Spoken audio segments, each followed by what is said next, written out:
We shall call to order, and if you'd please join us in prayer and pledge. Dear Lord, we want to thank you for the wonderful spring day, making the grass grow and the flowers grow.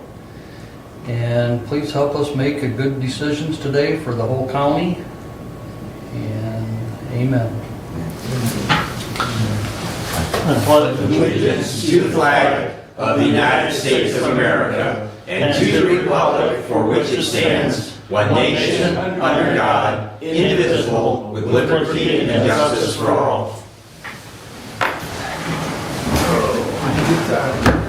Thank you. We will have our first call out to the public. Public comment or rule is, a member of the public may address the board after receiving recognition from the chairperson and giving his or her name.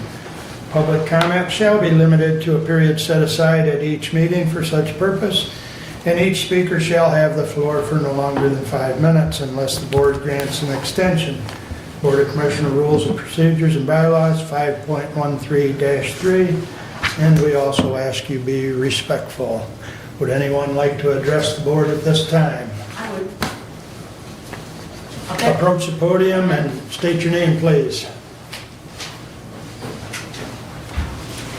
Hello, my name is Julia Bauer and I'm the president of the Greater Hillsdale Humane Society.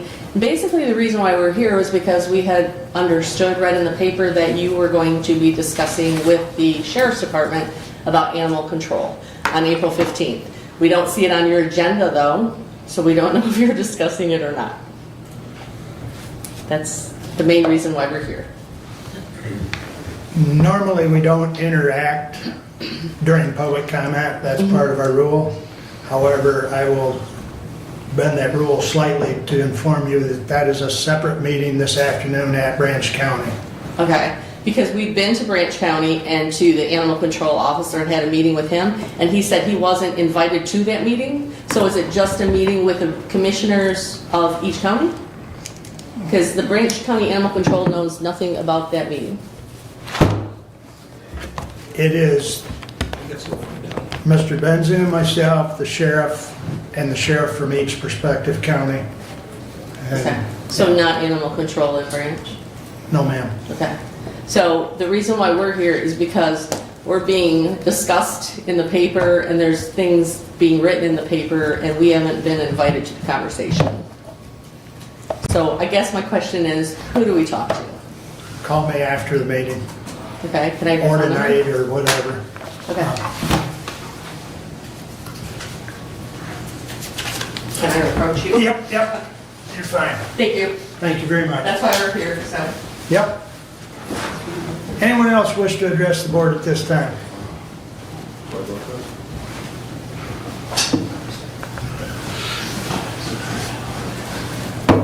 Yes, my name is John Kaluzniak. I've been here about 40-some years in Hillsdale County.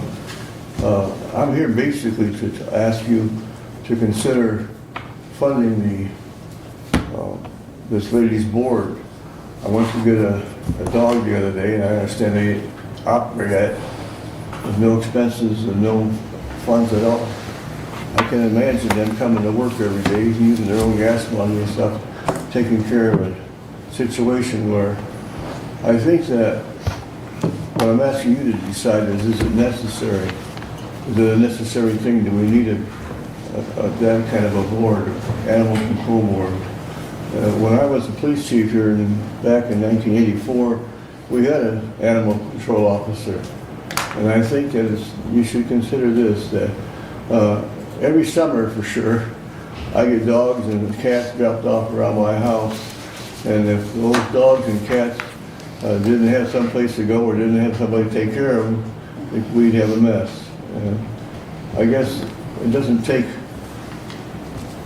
a lot of thought to know that it's an important asset for the county of Hillsdale to have animal control, humane society, whatever you want to call it. And I'm asking you to consider that. Or would you get the funds? Well, another time I was in '84, I was invited to go to the FBI Academy, and they taught me there how to work budgets around. how to get money from one department to another and so forth and so on. And I'm sure you men have that skill. And I'm asking you to do that, to consider finding money somewhere. I can tell you where I used to find it, from overtime, cutting back on overtime, working with Jerry Hicks, the sheriff, who made money by bringing in prisoners and stuff like that. Anyway, if you would please consider that seriously, I'd appreciate that, because if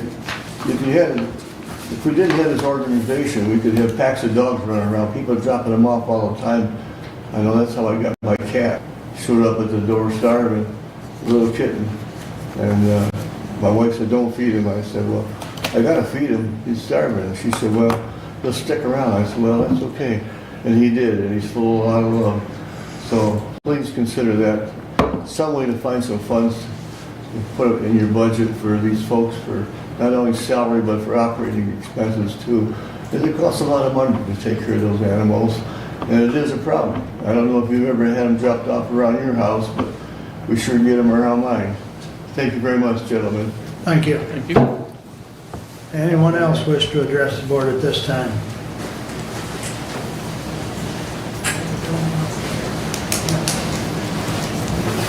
There will be another public comment at the end of the meeting. All right, moving along, consent agenda. I'd like to move 4.6, please, from the consent agenda, and perhaps it should go in Commissioner Wiley's update.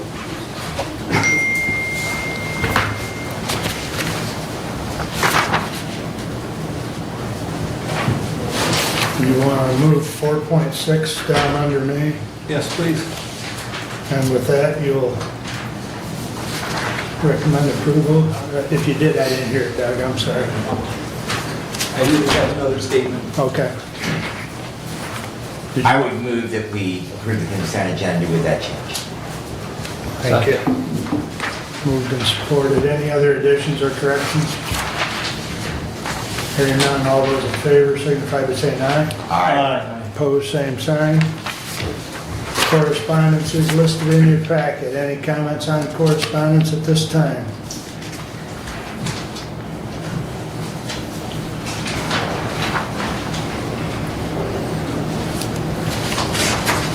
Hearing none, we're going to keep moving, gentlemen. I'd entertain a motion to approve the regular agenda. Move approve. Support. Of course, with the With the addition of 4.6. Yep, thank you. Any other additions or corrections to the regular agenda?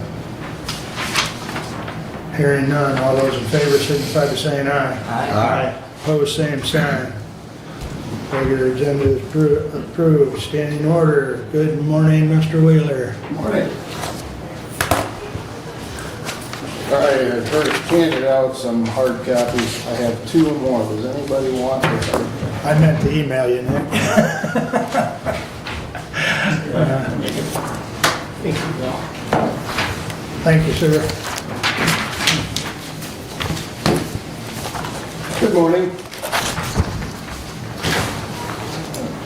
So, usually I don't go through this whole report unless you want me to, so, no, okay. This is usually the case. So what I like to do is just jump to the letter, and I will read the letter of recommendation to you. Honorable Commissioners, the Equalization Department has completed a review of the 2025 assessment rolls as submitted by the Township and City Assessors. The assessed values for each class of real and personal property are compared to the starting ratios that were projected for the individual classes based on the Department's study activity in 2024. The real property classes are required to be equalized individually, and the personal property class equalized as a whole. Appraisal and sales studies were conducted in all assessing jurisdictions to determine the starting base for preparation of the 2025 assessment rolls. After review of the 2025 assessment rolls of the 18 townships and 4 cities in Hillsdale County, the Equalization Department recommends adoption of the equalized value of real and personal property as follows. For the real property class, agricultural, $857,117,390. Commercial, $155,598,050. Industrial, $58,660,530. Residential, $2,024,762,757. Timber cut over 0, developmental 0. Total real property of $3,096,138,727. Total personal property, $209,556,865, for a total real and personal property of $3,305,695,592. The above equalized values are recommended in compliance with sections 209.5 and 211.34 of the Michigan compiled laws. Respectively submitted.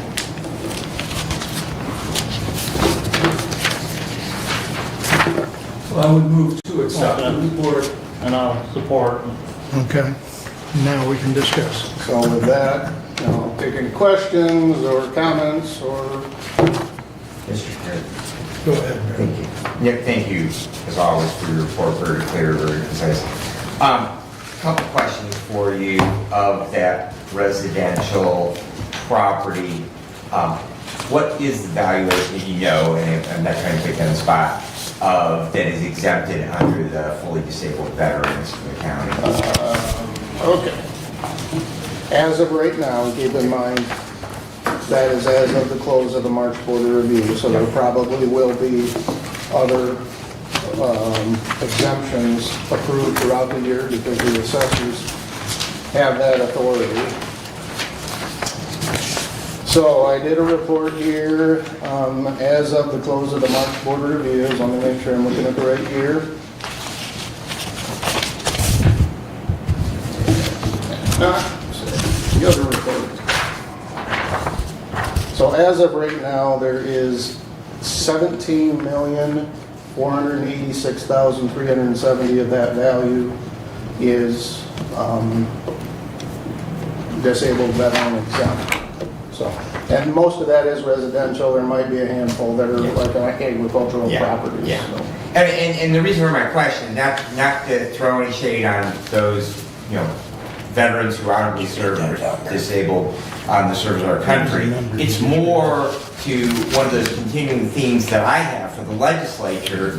The legislature needs to step up and make local units whole, all of them, for that $17,486,370 in property that we are unable to gain revenue from. No problem with giving that exemption, but the legislature did that act, and they need to find some way to make the local units whole.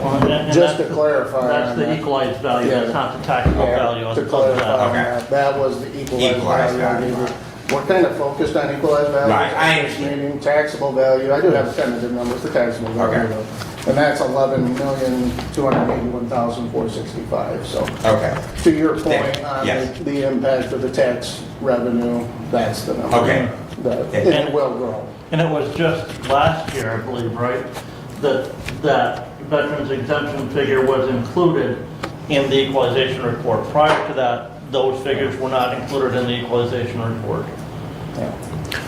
So last week, when MAC listed their goals, if you will, for 2025, 26, they are still, looking at trying to get the legislature to address this. So, because in Dina's words, they put it in place, they need to fix it. Yeah. So, Yeah.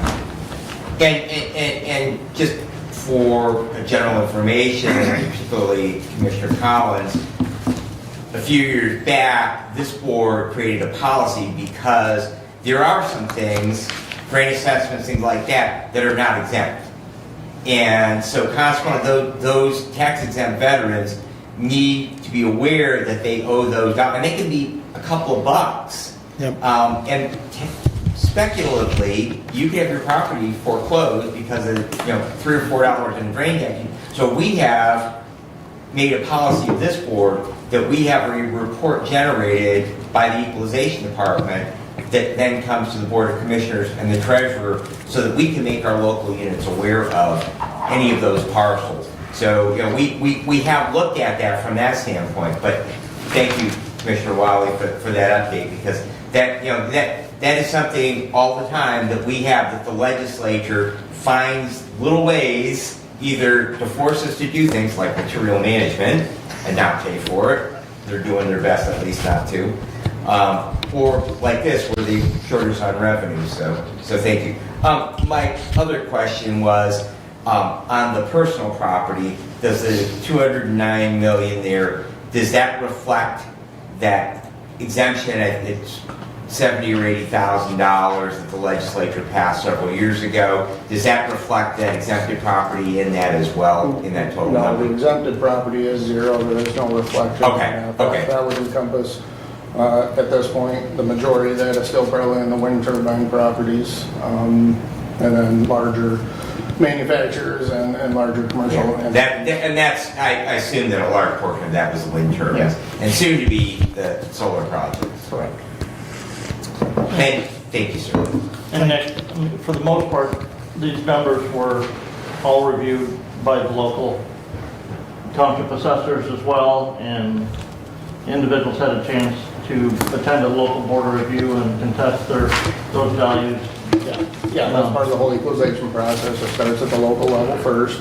The assessor, between our studies and the assessors, set the values, send out notices, and then that property owner has that right to appeal to the local board of review. Was there much activity at the March board of review? Okay,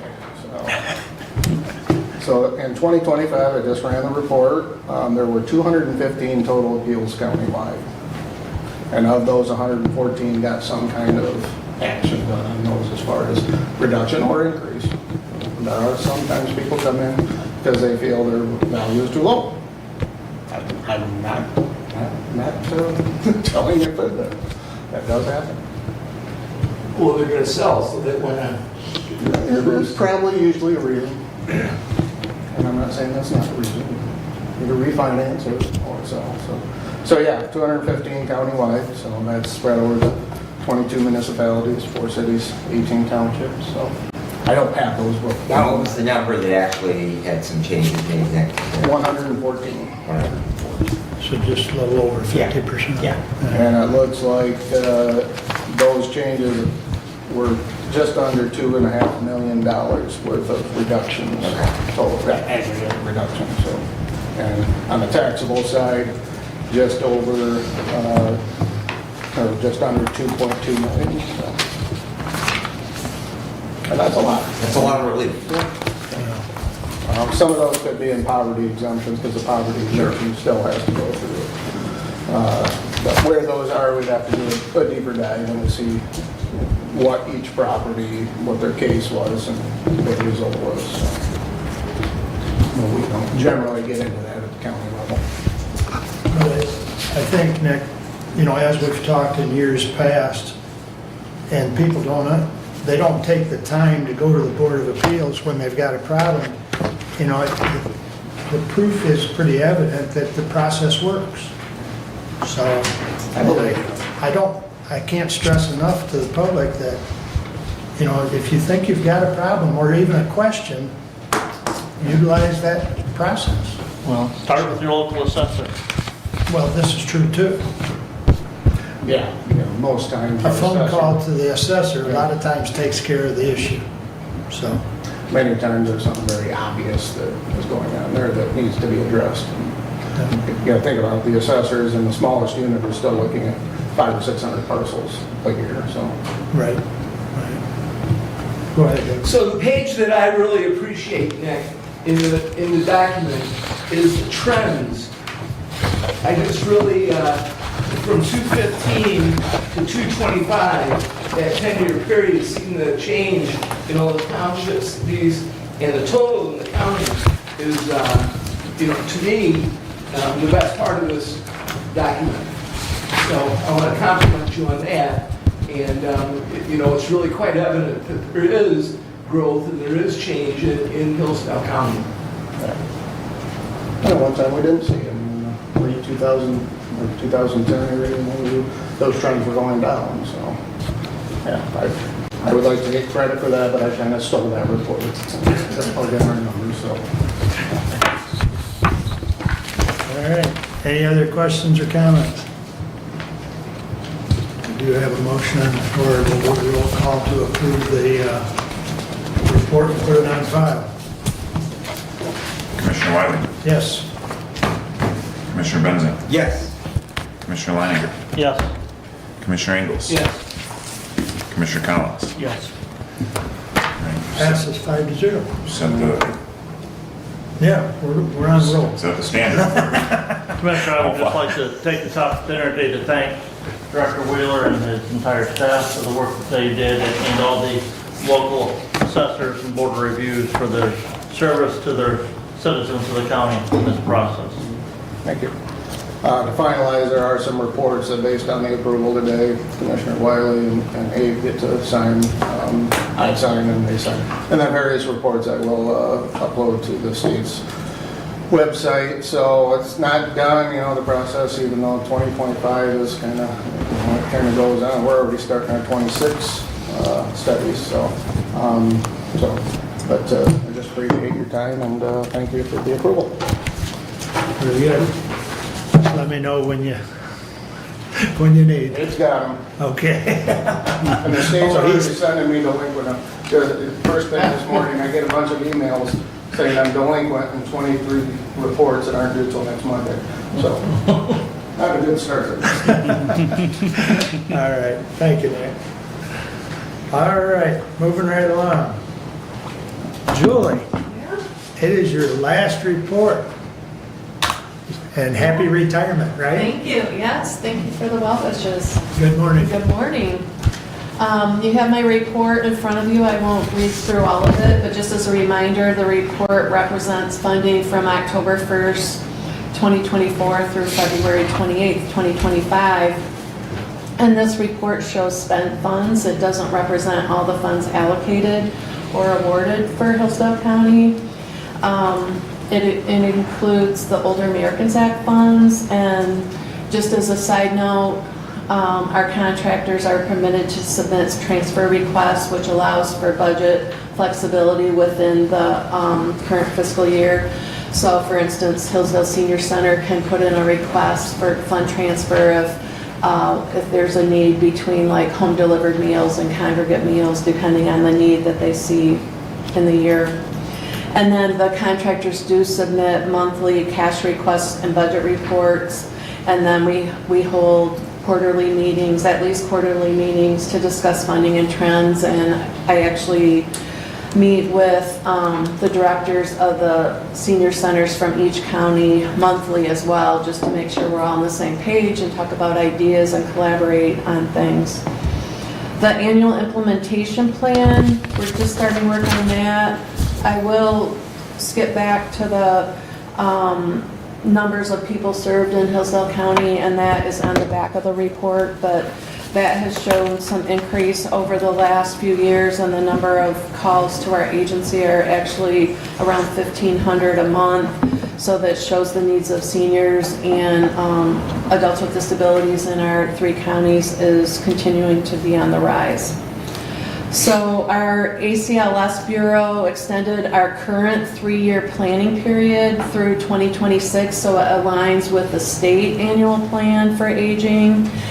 There is a community needs survey that we will start launching this fall, and data from that survey informs our agency work and what the contractors will do for the next year cycle, which would be from 2027 to 2029.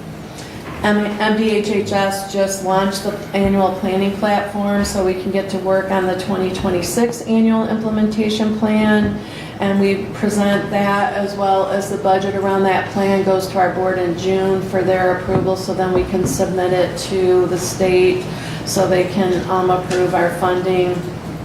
And then we are having a public hearing at our Brooklyn office at 10 o'clock on Tuesday, May 20th. And there will be a virtual option, so there have been flyers sent out to each of the commissions, and I have some extras I'll leave on the table in the back But we encourage you, as well as any of your constituents, to attend and provide feedback on the needs they see in our community. Other agency updates, right now, and I think a lot of nonprofits and you yourselves are probably involved a little bit more in advocacy efforts. And so we're working hard to educate our elected officials in the state of Michigan, as well as at the federal level, about the needs of older adults and adults with disabilities that we see in our community. We attended the annual policy briefing in Washington, D.C. earlier this month. Nicole Baker, our Chief Services Officer, was there and joined other advocates from around the country advocating for the needs of older adults. While the continuing resolution was passed, we still have not received our funding award. The federal funding, how that process works is we're waiting for the federal funding to get awarded to each of the states, and once the states get the funding, then they send the awards out to the AAAs, and there's a funding formula they use to award those funds. So we're still not sure exactly what our funding's going to be for the year, and we're hoping to get that.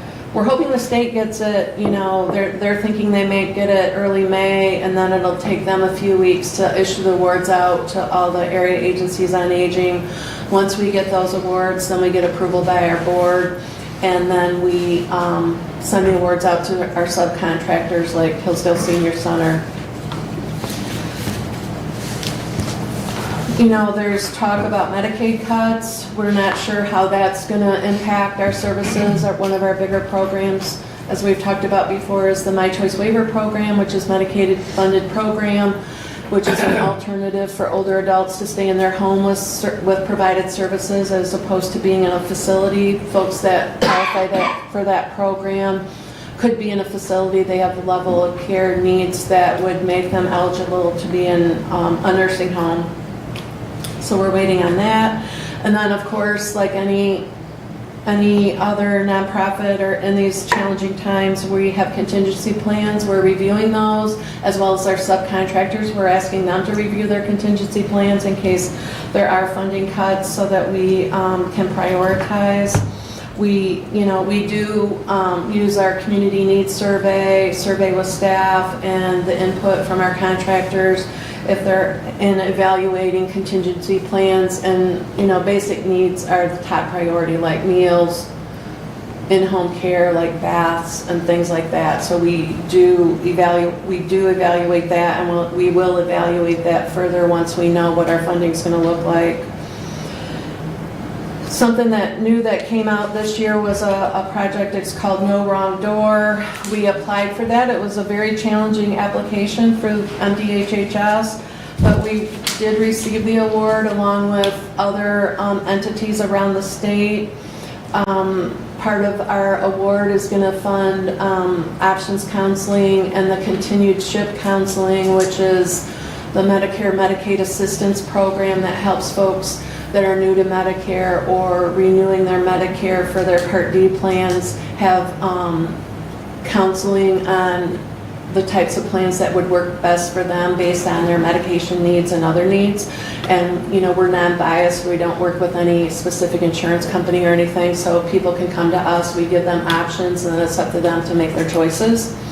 So both of those, we're working with the Hillsdale Senior Center on that, as well as we're going to subcontract with the health department that covers Hillsdale County.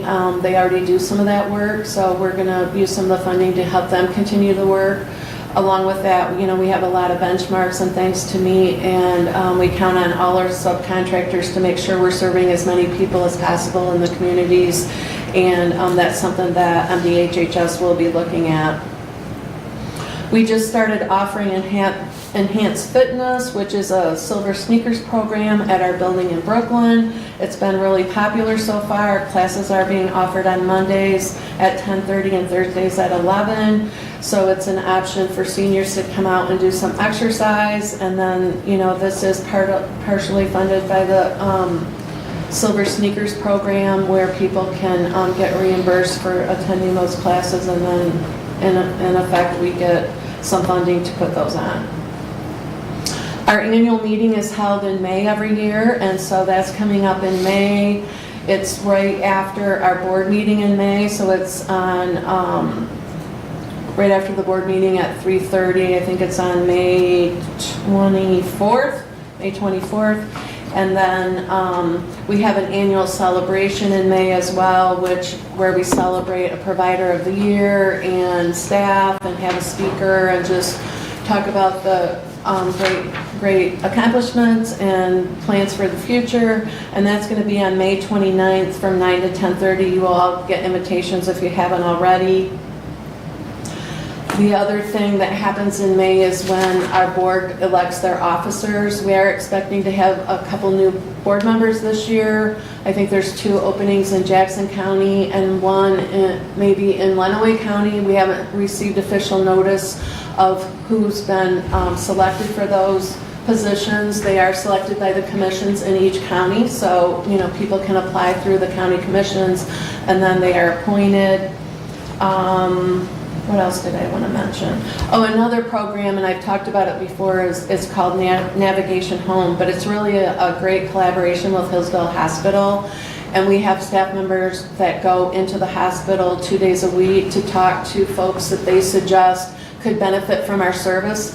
And it really has increased the number of referrals from Hillsdale County and people that are on our program, and we're really thankful for that collaboration and plan to continue that and hope to get it into the other counties with some of the other hospitals as well. But as you can probably guess, funding on that is hard to come by, but we're working to find a way to make it happen. I want to say thank you to Brent and Curtis for serving on our board. Brent's been, is this the 4th year? I'm in my 5th year now. 5th year, okay, time goes by quickly. And then Curtis has been on our board over about 10 years. So, and then you all know that I'm planning to retire at the end of this month. And Kara Lorenz Goings has been selected as the new CEO. She wish she could have been here today.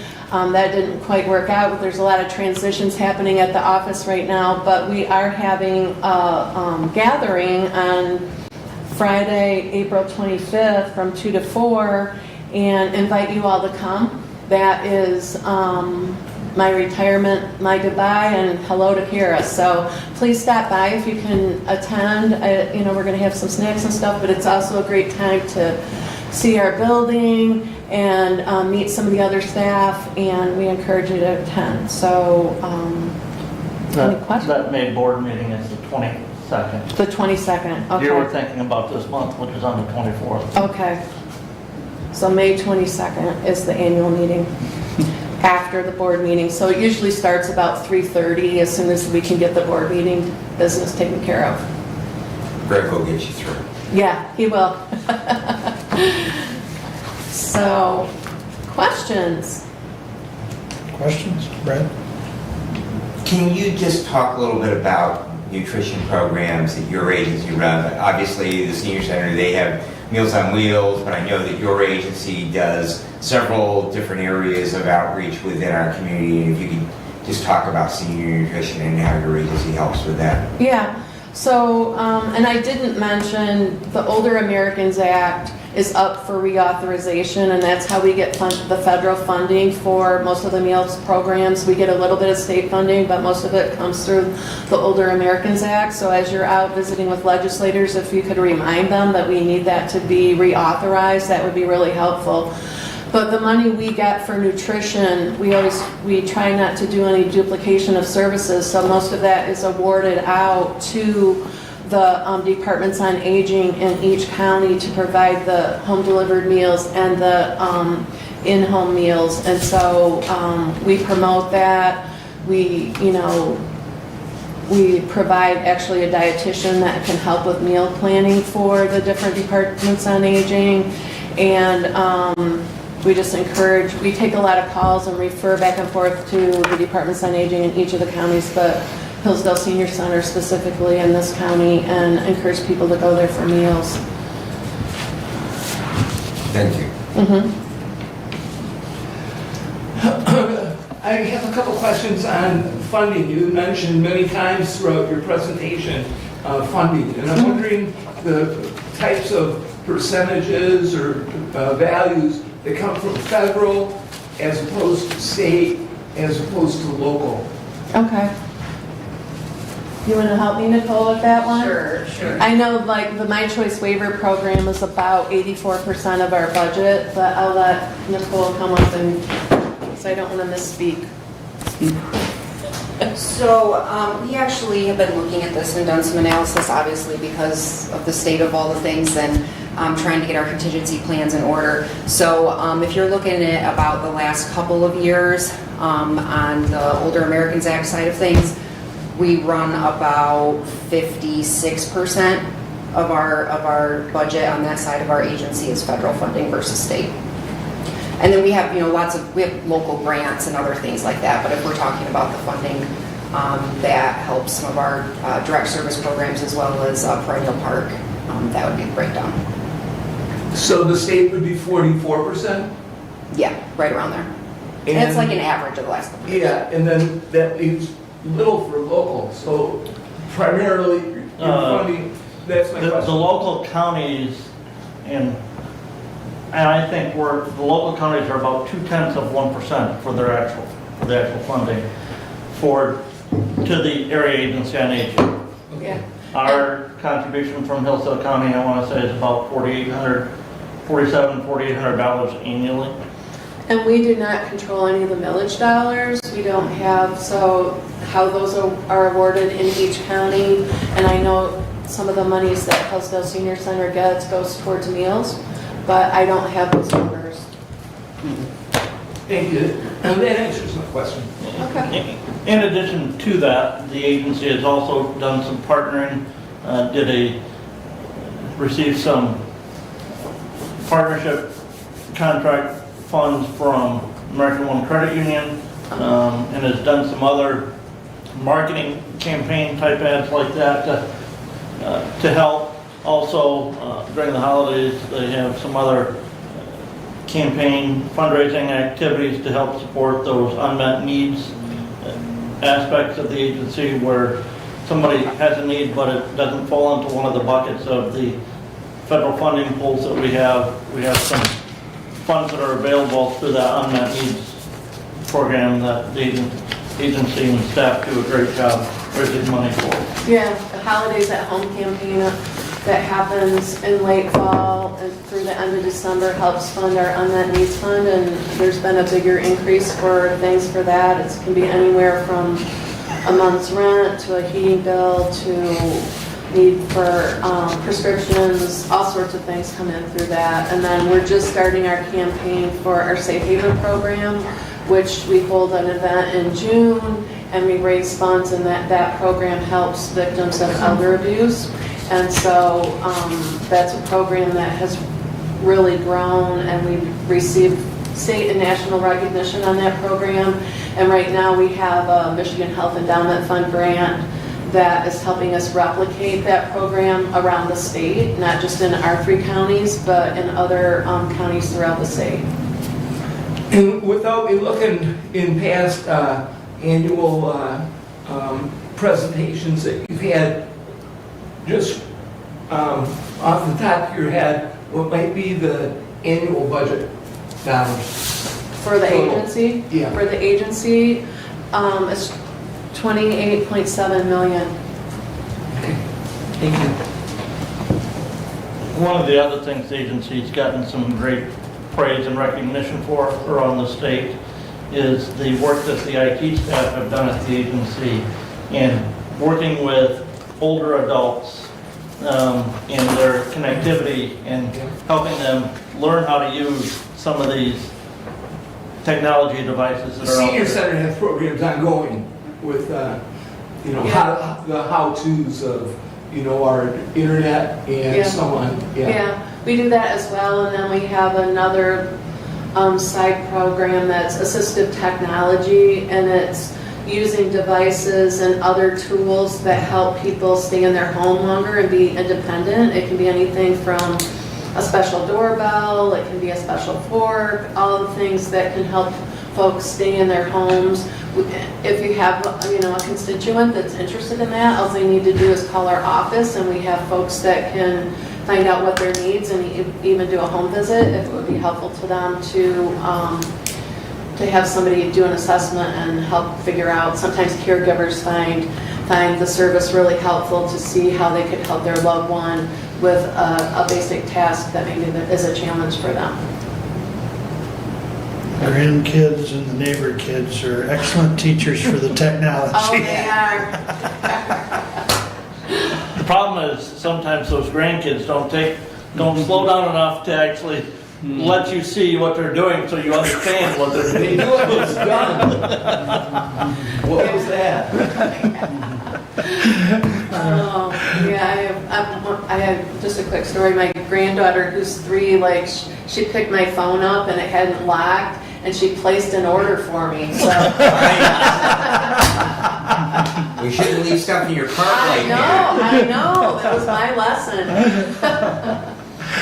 All right, any other questions? Well, just again, want to take this opportunity, and we'll have another gathering, as Julie said, on the 25th of April to thank Julie for her 17 plus years of service to the agency, 10 plus as the CEO of Wellwise, guided us through a major transition of building a new office, moving to that new office, built that new office without any borrowing. So we're able to cash flow that through the agency. So a great resource that we had. We're going to miss her time at the agency, but want to thank her for that dedication to the residents of the 3 counties, and wish her well in her retirement, and look forward to working with Cole and Kara and the other staff as we proceed forward at the agency. So. Yeah, thank you. And I'll still be living close by, so you never know where I'll show up. I'm still a strong advocate, so. What time was that retirement? 2 o'clock. 2 2 o'clock. o'clock. So late lunch is what you're saying? Yeah. it's- The retirement's on Friday the 25th. Yeah. Yeah. And it's an open house format, so you can stop in any time during that time, and we'll have some refreshments and stuff, so I hope to see you there. If you haven't been there to see the new building, it's a great. Yeah, we'll have tours and things too, so hope to see you there. Thank you. Very good. Thanks, Julie. Thank you, Nicole. All right. Moving along, Brad, you're up first. All right, well, I don't have any action items, so I will move right into my report. So today is the launch of our new CAD, or computer-aided dispatch system, out of Central Dispatch. And I did briefly visit with our IT director. And so far that is evidently going relatively smoothly. A few hiccups, as there always is with the launch of new technology, but they are working out there. And I'm hoping that Director Whitaker will be able to be with us a week from today, because we don't have a week between our next meeting.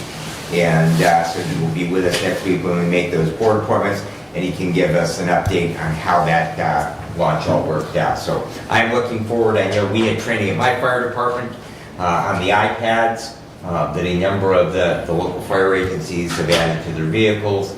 And I'm looking forward to the additional information that will give us out in the field. Department heads met on March the 28th. Marty Taylor reported, and this is just kind of a general piece of information, particularly Commissioner Collins and Commissioner Leininger, who your districts touch on the more northern parts of the county. 127 north of Jefferson Road, so if you think where the traffic light is on 127, they're going to be replacing that bridge starting this month.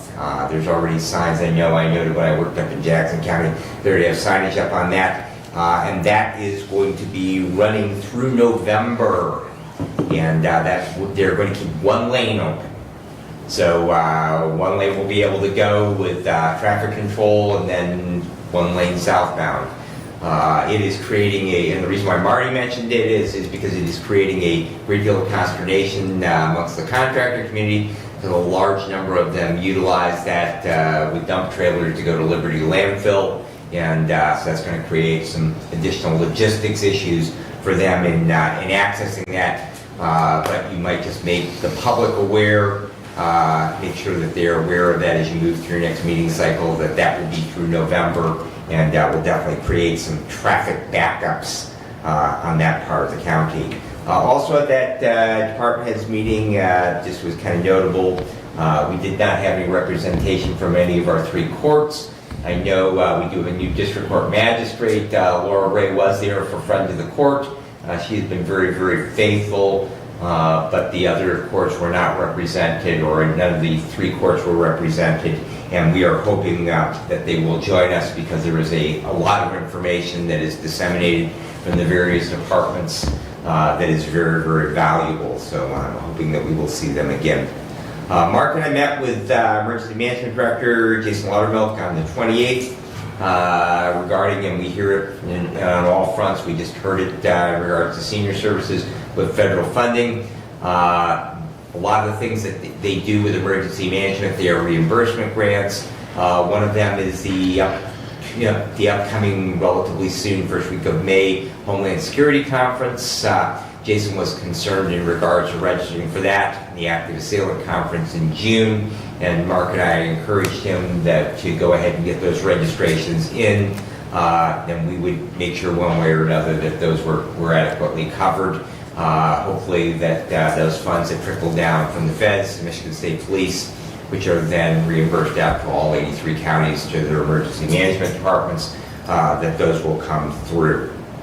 Community Corrections met on April the 9th. The program continues to go well in its 2nd year. 97% of those people participating in it are not reoffending. In other words, that they are not committing another crime that they are charged with after they are released on bond. 94% of the participants are making whatever scheduled appearances they have as they move through the judicial system with that supervision on that. We are meeting most of the benchmarks that we have under that program. We have a couple, whether they're way that the state wants us to account for them, but we're meeting the overall majority of our benchmarks on that. We do have a deadline for reapplying because the state fiscal year, which begins in October, and we are in the budget process right now. So we will need to apply for the grant for next year by June the 1st, and that grant application will need to be approved by this body. And so one of our meetings in May, we will have an action item in regards to approve the district court reapplying for that. So that will be upcoming. Sheriff Hodshire did report at that meeting on April the 9th that we had currently 80 inmates in the county jail. Just another piece of note, I did ask Chief Hefner about the status on Camp Hope, which was the homeless camp out at the Hillsdale Thrift. City of Hillsdale had been moving forward with getting that shut down, and that is now closed. Chief Hefner did report that some of the residents of that had found housing at the Days Inn, and it was his understanding that that was being paid for by vouchers from Community Action Agency. So I have not verified that with CAA staff, but that was his understanding that some of that population does have housing out at the Days Inn. County Security meeting, which was scheduled for April the 25th. Judge Lisney had a conflict with that date. It is going to be rescheduled. We do not have a new date for that. I did share that with Commissioner Ingalls, who also sits on that for facilities, and I'm there for public safety, and hopefully we will have a new date, but I have not heard one yet.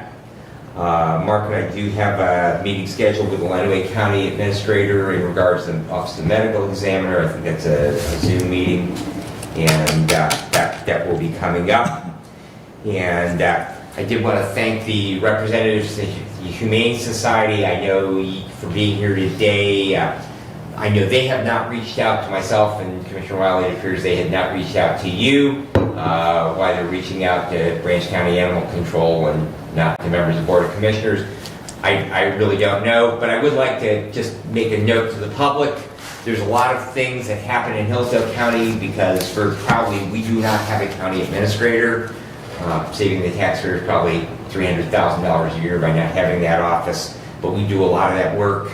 And so Mark and I are involved, or other commissioners are involved in things on the administrative level, things that would not normally be action items with the Board of Commissioners, and it's not that we are trying to be evasive in when we have some of those meetings, but there's a lot of things that happens at the administrative level that all 5 of us are involved with that really are not ready to bring to the full Board of Commissioners. And just for the public, that is the reason for that meeting. I know I had a reach out yesterday from someone from the Collegian who wanted to write a story and wanted to attend a meeting that she had read in the Daily News that was scheduled for today. So we do have that meeting scheduled, but like I say, it is really at the administrative level. I did attend the EMS Instructor Coordinator Conference at Western Michigan University on April 4th. That's an annual event, very, very well run. It was at the Stryker School of Medicine downtown campus, and first time being there, and beautiful campus down there for their medical school, and very, very informative to be able to get some CEs for my instructor license. And just a segue on that, congratulations to my alma mater, Western Michigan University, in winning the NCAA men's hockey championship. So that was quite a game on Saturday night. So it is nice to see a Michigan team have that trophy here for Michigan. And that concludes my report, unless there are questions. Are you showing the Zoom meeting with Kim on the 23rd at 10 a.m. of April? I was going to ask you today for that date, because I was Okay. looking for it last night. Because I didn't have it on my calendar, but according to the email that Okay. Kim sent, it is the 23rd at 10 a.m. Okay. And you were copied on that email. Yep, I was. She sent Yeah. that 3:31, Yep. so, okay. It wasn't, when you mentioned that, I checked and it was not on my calendar, so. Yeah, and it wasn't on mine, and I was looking for it last night, so. And that, I think I mentioned to you, I saw her at the MAC conference. Yes. And we spoke. And you did briefly. forward that email to me, so All right. thank you. I do have that Zoom link. Very good. Just, if I may, Commissioner, Yes. I've had some concern raised to me about the county's rave text message alert system regarding severe weather Okay. situations. It seems this spring that it has been extremely delayed in sending those text message notices out regarding that severe weather. And most of the time it's passed before you even get to text that there's a warning or a watch. I believe that the delay, because we had this conversation previously, I will follow up, but it is my understanding that the delay is from the National Weather Service. The National Weather Service releases that information to Central Dispatch, which then sends that text out via rave. And so the delay is in them receiving it. It is not in them transmitting it. Okay. The other, 2 other things, and directed, I guess, to both you and Commissioner Wiley, in regards to the medical examiner. Again, I look at surrounding counties, and I look at the cost that Branch County pays for medical examiner costs compared to what we pay. And they're with Western Michigan University. You know, and we heard this morning of somebody saying, you know, there's other things that we can be funding, but when we're paying 1.5 times for medical examiner costs with the Lenawee Jackson County approach as to what Branch County is paying with Western Michigan University, that restricts some of those other activities that we may need to fund in the county. So understand you want to talk with them about that, but until, I will say, until I see numbers from other options, I'm a hard no on continuing or extending into a 3-county relationship with Jackson and Lenawee County on medical examiner. So I'll stop you there in the standpoint that part of the discussion that Brad and I intend to have with Kim, and Kim also expressed to me at the MAC conference, is collectively Lenawee and Hillsdale share some of the same concerns. We are not in step, so to speak, with Jackson County as of today. I mean, in regards to the proposal as it stands today.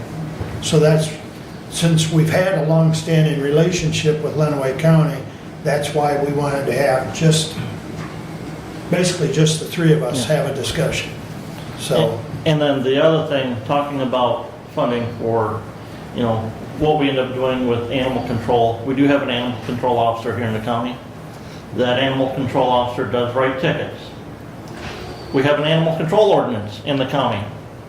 And the revenue created from that animal control ordinance is supposed to support the animal control department in the county. I talked to the sheriff, and I believe he told me that in 2024, the sheriff's department had over 500 animal complaint calls that they were dispatched on. But our revenue through the district court process does not reflect that activity.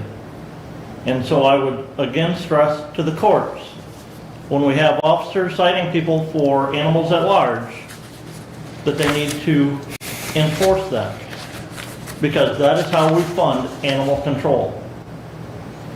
And if we don't have that funding through that process, then we have to take funding from somewhere else in county revenue to fund that.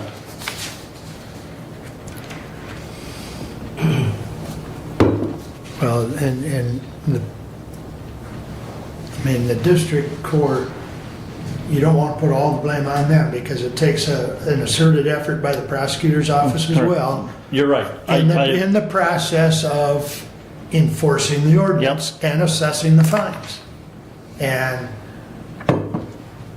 last year we had 112 dogs picked up, of which 26 were reclaimed. But, The rest of them went to Branch County. right, but then it costs us, on average, about $84 a day in fees. Not a day, a dog. A dog, thank you. Yes. Not a day, a dog. But It costs more to keep the dog than the Spot. thank you for that Yeah. correction. But the point I was getting at is you can take that 112 and I'll guarantee the fines don't match up Right. with that number. So, Animals at large, no licenses, those types of things are what that animal control ordinance was written for, and that animal control ordinance was written following state statute. And I would point out that our animal control ordinance, which is lengthy, it does cover much more than dogs. Correct. But we are statutorily, in regards to animal control, we don't pick up cats, we don't pick up horses, but those are all things that are in our animal control ordinance that our animal control officer may respond to a complaint in regards to them.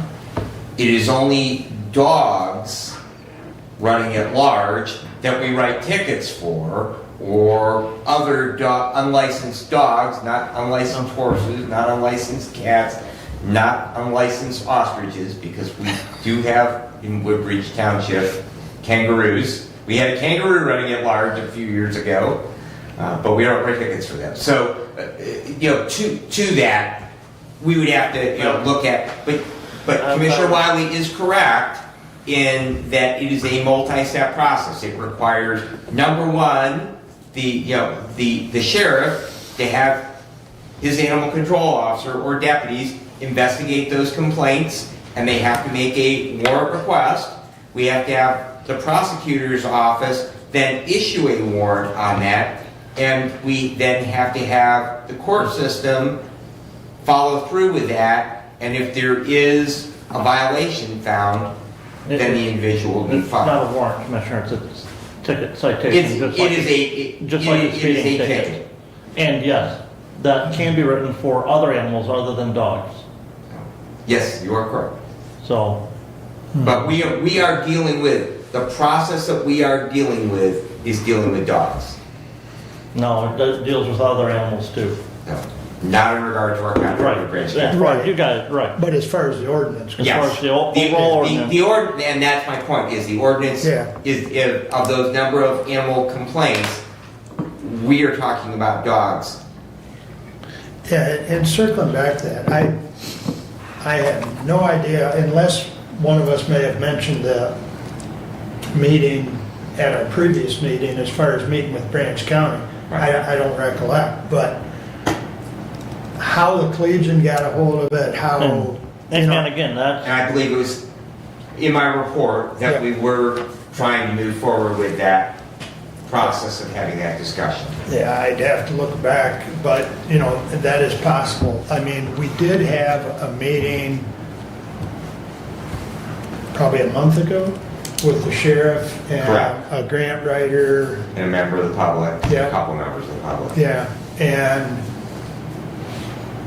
if I remember correctly, and correct me if I'm wrong, but the sheriff indicated he had reached out to the Humane Shelter, but they weren't able to come. Was that? I don't believe so. Okay, Yeah. I don't remember exactly, but, you know, it was an informal meeting Right. at best. Yes. So, but we've got about a year and a half left on that contract with Branch County. So we're very preliminary discussions at this point, and for the most part, it's an inquiry to see if we can continue those services because it's worked quite well. And quite frankly, that facility was built big enough for both counties when it was built. And the other component is we still have a sizable credit. We do, to the tune of approximately $39,000. So, no. All right. Any more questions for Brad or comments? Brad, your turn. all right. Well, we have an action item, resolution 25-060. And I'm not gonna read all 14 pages. Thank you.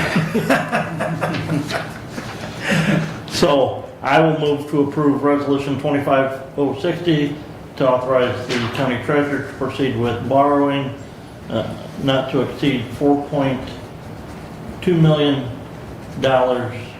for the delinquent tax revolving fund for 2024 taxes. Support. Moved and supported. For anybody's viewing pleasure, it is in our packet, and yes, it is 14 pages, so, and thank you for not reading the whole bloody thing. Just a point of interest, that is about it.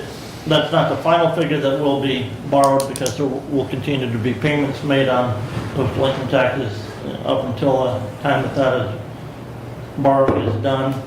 That approval amount is the 4.2 million. I believe it's $800,000 higher than what we had set for the tentative approval a year ago at 3.4 million. So, And this is something that is done pretty much annually. The only difference would be is the number may vary. Right.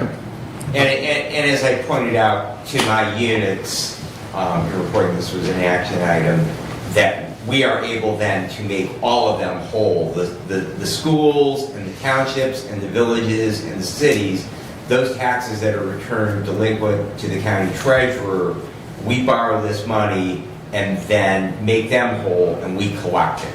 And then as we collect it, we are able then to make the payments to pay back the borrowing on this. So it is to the overall benefit of the taxpayers of the county that we do this every year.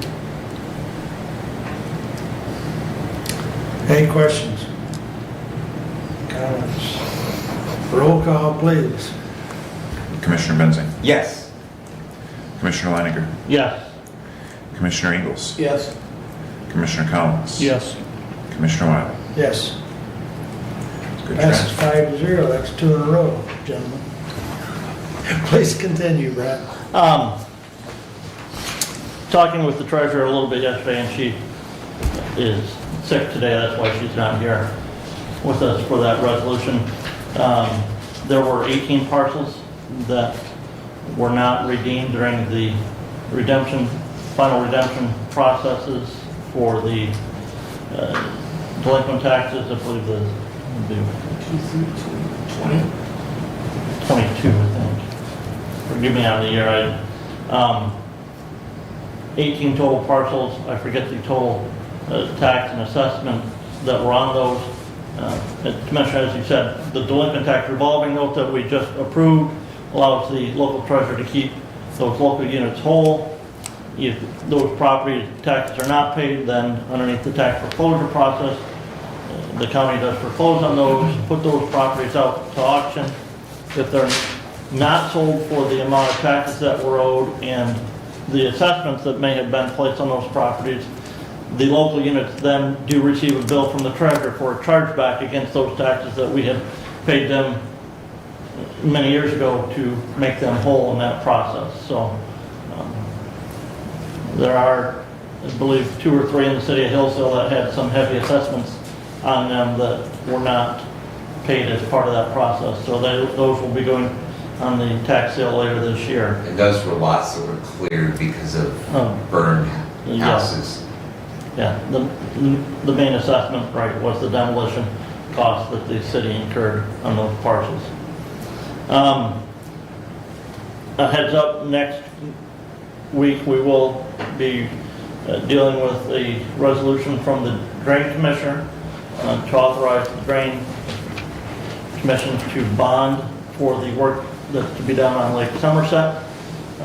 The Drain Commissioner is having a meeting with the residents of that lake district today over in Somerset Township, going over that assessment amount that they'll be looking at paying on that project. And again, we'll be bonding for that work, which will take care of all of the past engineering work that's been done on that lake as well. So hopefully the county general fund will then get paid back those funds once those bonds are received.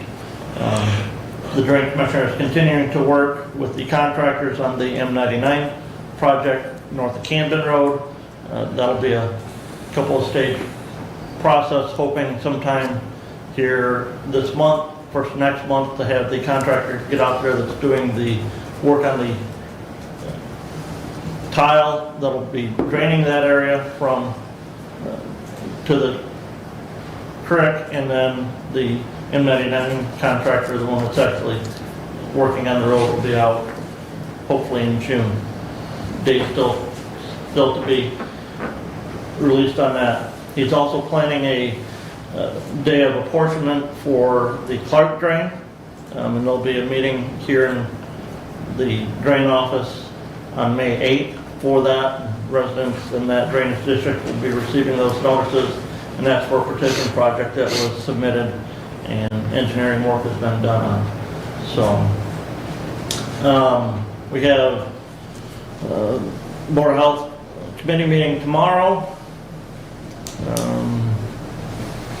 Some of my townships have changed some dates around, so sports going to get to them this month, and Wallwise meetings next week. The payroll personnel had a training session yesterday with ADP, going over the payroll processes. You all should be receiving an email inviting you to a training either Thursday or Friday of this week for that ADP program. If you can't make that, Derek says, feel free to stop in at his office here in Naomi. He can go over that process with you. We're still working on, for commissioners, what we're going to be doing as far as per diems and mileage reimbursements. The system is not calculating the mileage rate, so if you put in a figure right now for mileage, it's taking it as a whole dollar figure. So still trying to figure out how we can make that system work for us to enter those meetings that we attend, and for the per diems and the mileage to be paid. So the email does not Unless, I guess, or I'm assuming you have to click sign up before you find out when the meeting is? When did you get that? Probably this morning. It says April, or no, yesterday, April 14th.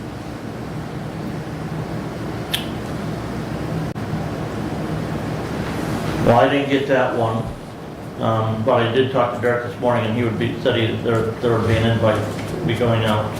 Okay. 'Cause this one's from, it's a no reply at adp.com. No, I don't think that's the one. Okay, okay. Yeah, I don't have that. Well, I'll wait for Derek's then, but Yeah, this is, I mean, I can click on it, but we think that there's a way that we're gonna be able to do that, we're just not sure as to then, in the approval process, how that'll look to the person that's approving those per diems and mileage figures, if they'll be able to see what we enter on our individual sides, so.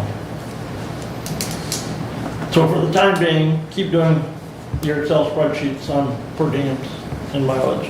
If I remember. And that is all I have. any questions or comments for Brent? All right. Thank you, Nick and Lisa. Thank you. All right. Kevin, you're next, sir. On March 25th, at a senior center meeting, and their USDA federal money, which you probably don't know by now, has been stopped. They're not getting that money, and they don't know when and if they'll get it. And nobody has any answers at the federal level. And they ended up buying a used vehicle, I believe from Stillwell's. There was a little bit of discussion of going someplace else, but I think they ended up with Stillwell's because it was a newer van. And they did end up getting a van so that they can use it for meals locally and just in town, and also use it to transport somebody. Where the Meals on Wheels trucks, that's all they're good for, is Meals on Wheels. So they are doing that. And April 14th, I had a VA meeting, and they've lost, the state said they miscalculated the way that they do their grant money, and they took $18,000 away from them. And there's really no reason why, other than it was a miscalculation of the way they calculated the grant. And they did hand out scholarships, or are handing out scholarships, and right now, they still have till April 30th.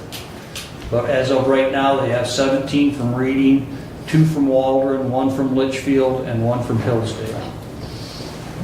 On April 9th, Mark and I had a meeting with REU in Hudson, over in Hudson, and things are working out where, after talking with Charles Word,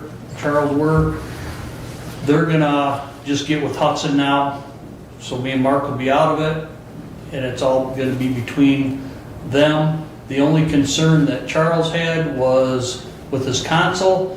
They're worried about the letter that was going to be sent, and he was told that that letter has died on the table, and he was him-hawing. He wasn't really for sure if that was a good enough answer, and he ended up looking up in Robert's rules, and I got with him yesterday, and he talked with somebody else, and they agree that, you know, that's taken care of, so that won't be holding over their consul's head and their people's head. And so they're gonna work together, supposedly, just with them and REU to get their problem solved.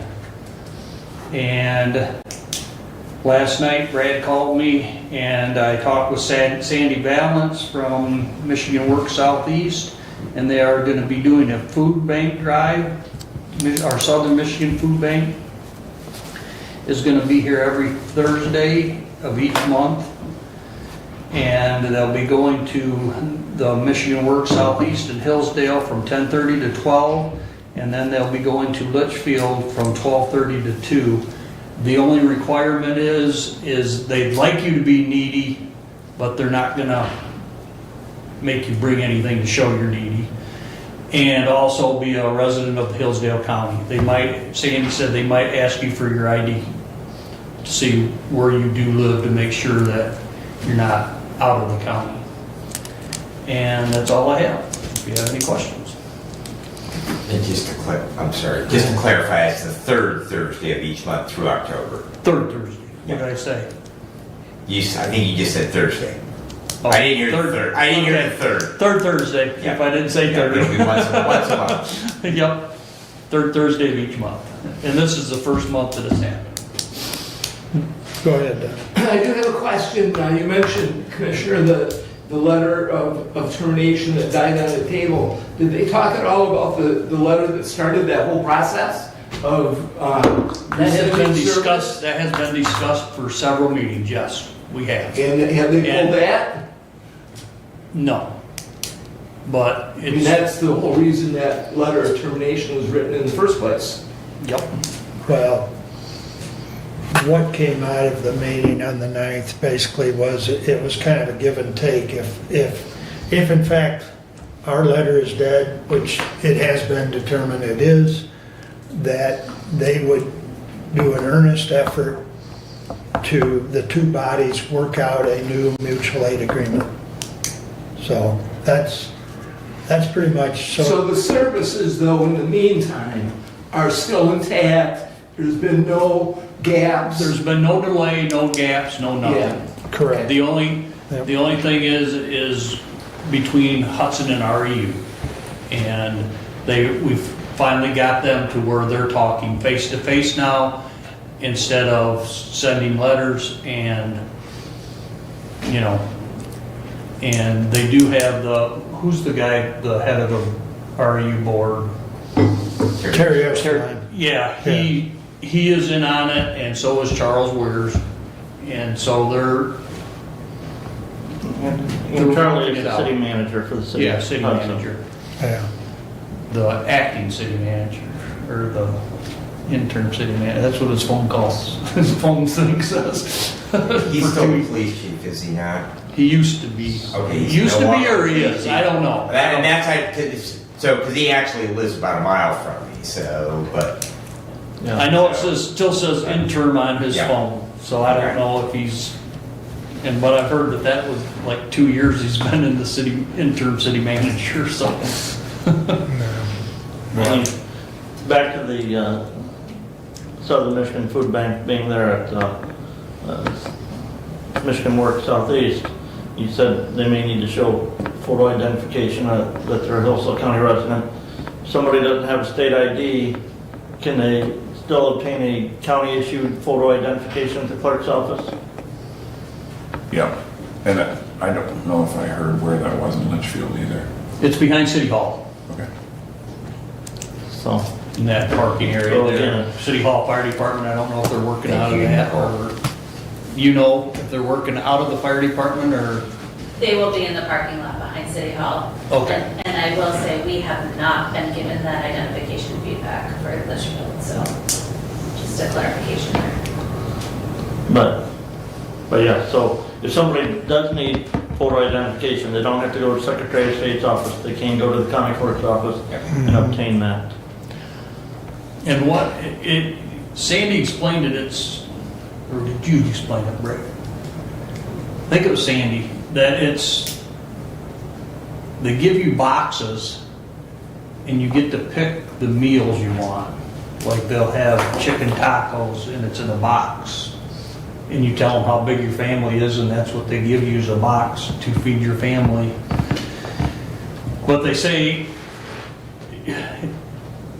I'm gonna go to the first one just to see what it is because Sandy really didn't know how many boxes you get, like if you're gonna get 5 meals for the month, or, you know. Yeah, I didn't get So- really any details other than the times Yeah. when she talked about it, Yeah. community corrections. So it's a food item that you can pick from, that if, and she told me that she's encouraging people to bring wagons in case the volunteers can't help. So it's more than one box you're gonna get, one meal. So, other than that, that's all I know. So, So the deer management, deer population meeting that was, the County Farm Bureau put it on, DNR were the primary speakers. That was April 4th, I believe. One of the comments throughout that discussion is on these crop damage permits that we are able to apply for right now, and farmers and landowners can harvest deer from May to September under that permit application. Where do we go, to get them processed? The nearest processor, I think, was, somebody stated, was an hour away. The other thing that was stated is, why can't some of these deer be used for, the food kitchen, whatever? So I guess if you can ask Sandy or whomever if there's a way. Now, DNR indicated there is some sort of program in Lenawee County. I could get more information on that from, The DNR just had a press release on this, that they've just partnered with an organization to, I think it's through the food bank. is it? And that they are then going to collect and distribute across the state of Michigan, but there are a number of programs already in place. So there is Michigan Hunters for the Hungry, which is a private, nonprofit, tax-exempt organization that organizes events. We have a local program that has gone on for 25 years If you that can get has me no some- association with any entity outside the county that distributes to our local food banks. But the biggest thing is the cost of processing. Yeah, So because locally, that, like, the Jonesville Legion has stepped up every year and paid for a number of deer to be processed, and then they are all ground and then distributed out to some of the local food pantries. What you may be speaking of is there is a processor somewhere that will do it at no cost to the individual donating the deer that is harvested. right. Well, if you get any further information, let me know, and I'll get it to Janelle so she can send it out to the Farm Bureau I'll membership. look back through my email. Because, So, because I know that the DNR just in the last 3 or 4 weeks had a press release on okay, that. I have Statewide not seen program. that, yeah. Because I know that was one of the biggest complaints, is that, what do we do with them? And somebody spoke up and says, I'll just shoot them and throw them in a hole. No, I didn't hear that. Materials management. I know the hard part would be is getting someone to process it. Right, And I could see the hour drive, because it used to be that way, and I believe it still is.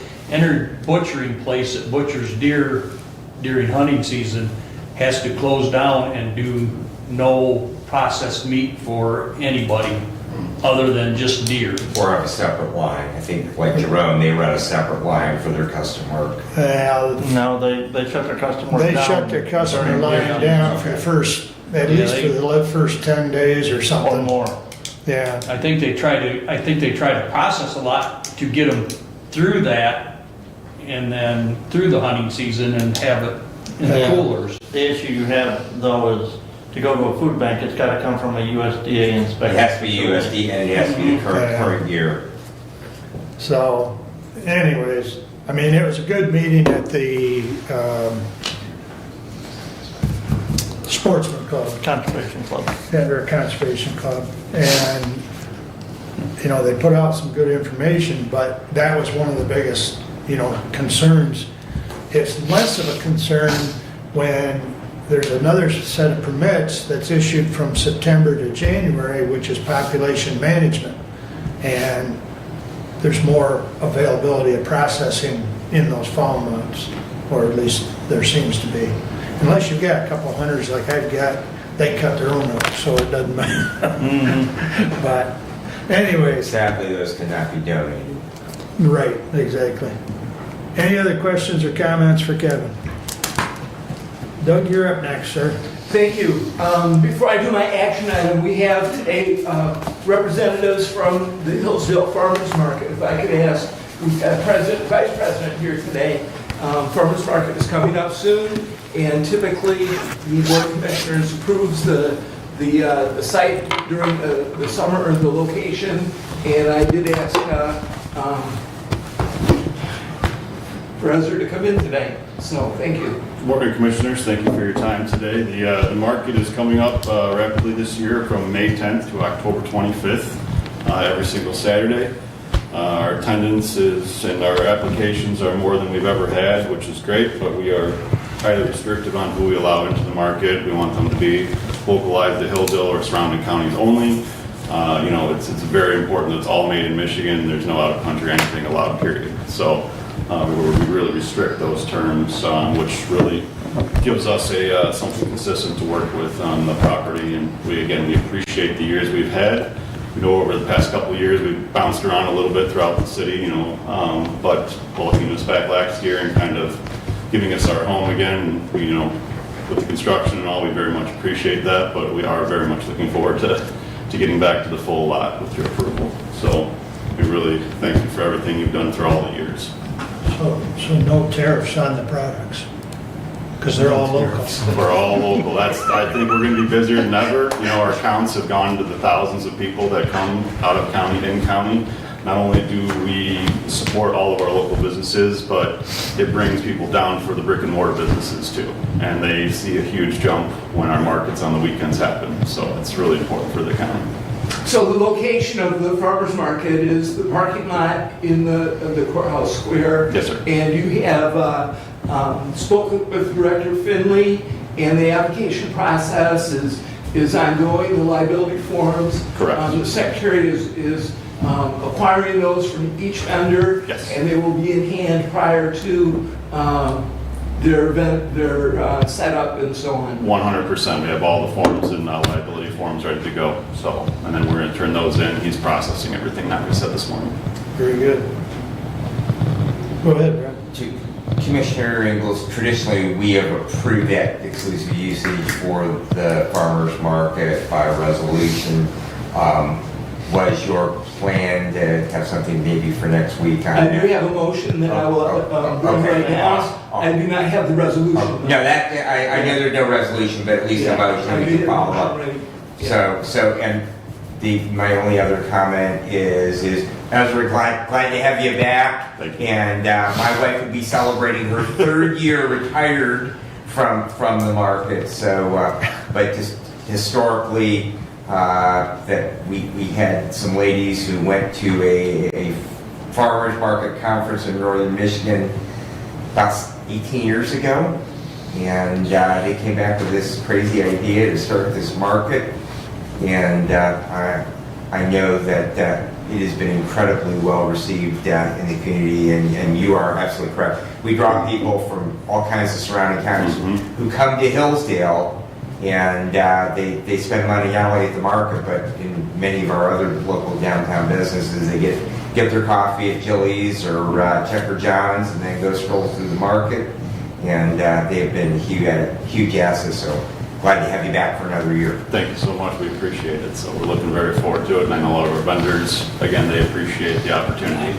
And we take it very seriously having this opportunity in such a beautiful place. And we care for it as our home. Very good. Okay. Commissioner, if I Yeah. may. Go ahead. That's right, you mentioned the insurance form. Is that a waiver or is that a certificate of liability insurance? Certificate of liability. You are now required, because in the past, you only required them to sign the waiver. In the past, everybody was supposed to have it. It wasn't required to turn it into you. This year, we were making sure you have all the copies and the required to be on site. I believe is the newer, Okay. what we're going with, and we're very mandating, they don't get to vend if they don't have everything. Thank that you. would prove everything to you. Because in the past, I voted against the farmer's market because you didn't require a certificate of liability insurance. Somebody selling a product, selling it from the county courthouse property, they don't have liability insurance, to me, they shouldn't be allowed there. I agree on that too. Everybody should be absolutely liable for their product, and we have all the proper licensing for all levels. Working with the health department, everybody has to have there's just so many, even selling dog treats, you have to have a license to sell dog treats. So we don't mess around with anything like that. That's good. And I don't know if any of your vendors do, but I know the farmer's market in Branch County, they do deal with some of the vendors deal with some of the food stamp farmer buck type thing, or where they accept, do any of the vendors at the Hillsdale market accept those food stamp vendor payments? Yeah, there's a few different, the WIC program, all those, Yep. and a lot of them went digital, so it took a few of our vendors to figure it out, but there are quite a few that are jumping on board to make sure that we can accept for all forms of payment. So, And begins May, it is May 10th through October 25th. Saturday before Mother's Day. Yes, sir. Always. Yep, we'll be ready, lots of flowers available, so don't forget. Saturday after the Derby. Yep. So, awesome, well, thank you so much for your time, we any appreciate it. further questions? Oh, I'm sorry. Answers here? No? Okay, so I move to approve Hillsdale Farmers Market application with dates May 10th through October 25th, 2025, to be held at the courthouse parking lot. I support that. Would you want the hours do you want the hours that they have the use of the grounds in there? Yes. Yeah, we're 9 a.m. to 1, but all of our vendors show up at, between 6 and 7, Yeah, we something got to set like- up early, and then as late, the last 1 hour past that, just in case, but, we're, And then with the resolution to come at the next meeting. Yeah. Right, we'll put a resolution, follow-up resolution and consent just for tracking, so. All right, any further discussion? Clerk, did you get that? I didn't. Motion to approve Hillsdale Farmers Market application. Dates May 10th through October 25th, hours 7 a.m.? Say 6 to 2. 6 to 2, just to be careful, it gives us, but no one sells before the hours are. Set up time, tear down time. Yeah. With resolution. If it needs to be 6 to 3 or something like that, I guess let us know. Yes, sir, I appreciate it. Okay. You want him to read it back? And we'll make sure the county car's out of there. Oh, yeah, thank you very much, yeah. Yeah, that one makes it a little difficult, but, it works. We just have to train juvenile court again, that they just need to make sure it gets out of there on Friday evenings. Since this will be followed up with a resolution, we'll just do a roll call on the motion. And then it's, Commissioner Leininger, Yes. Thank you. Commissioner Ingles, Yes. Commissioner Collins, Yes. Commissioner Wiley, yes, Commissioner Benson. Yes. passes 5-0. All right, thank you Thanks very much. Gentlemen, I appreciate all your hard work for the Appreciate county. the phone calls yesterday. It was a little hectic at the, during part of that, but it's important to get this, so that, there's other rentals and requests that could come in, so you're all set. Awesome, thank you again, we appreciate it, have a wonderful Thank you, day. gentlemen. Thank you. All right, now your action item, please. Yes, sir.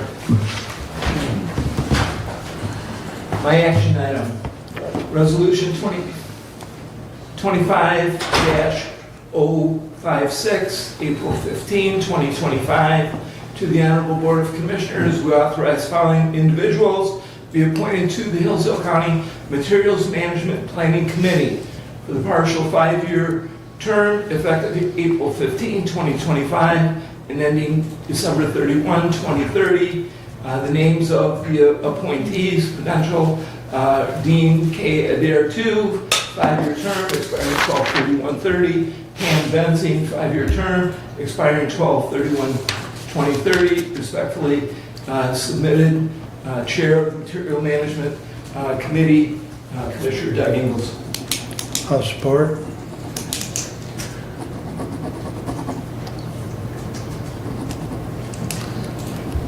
you want to remove yourself from the voting on this?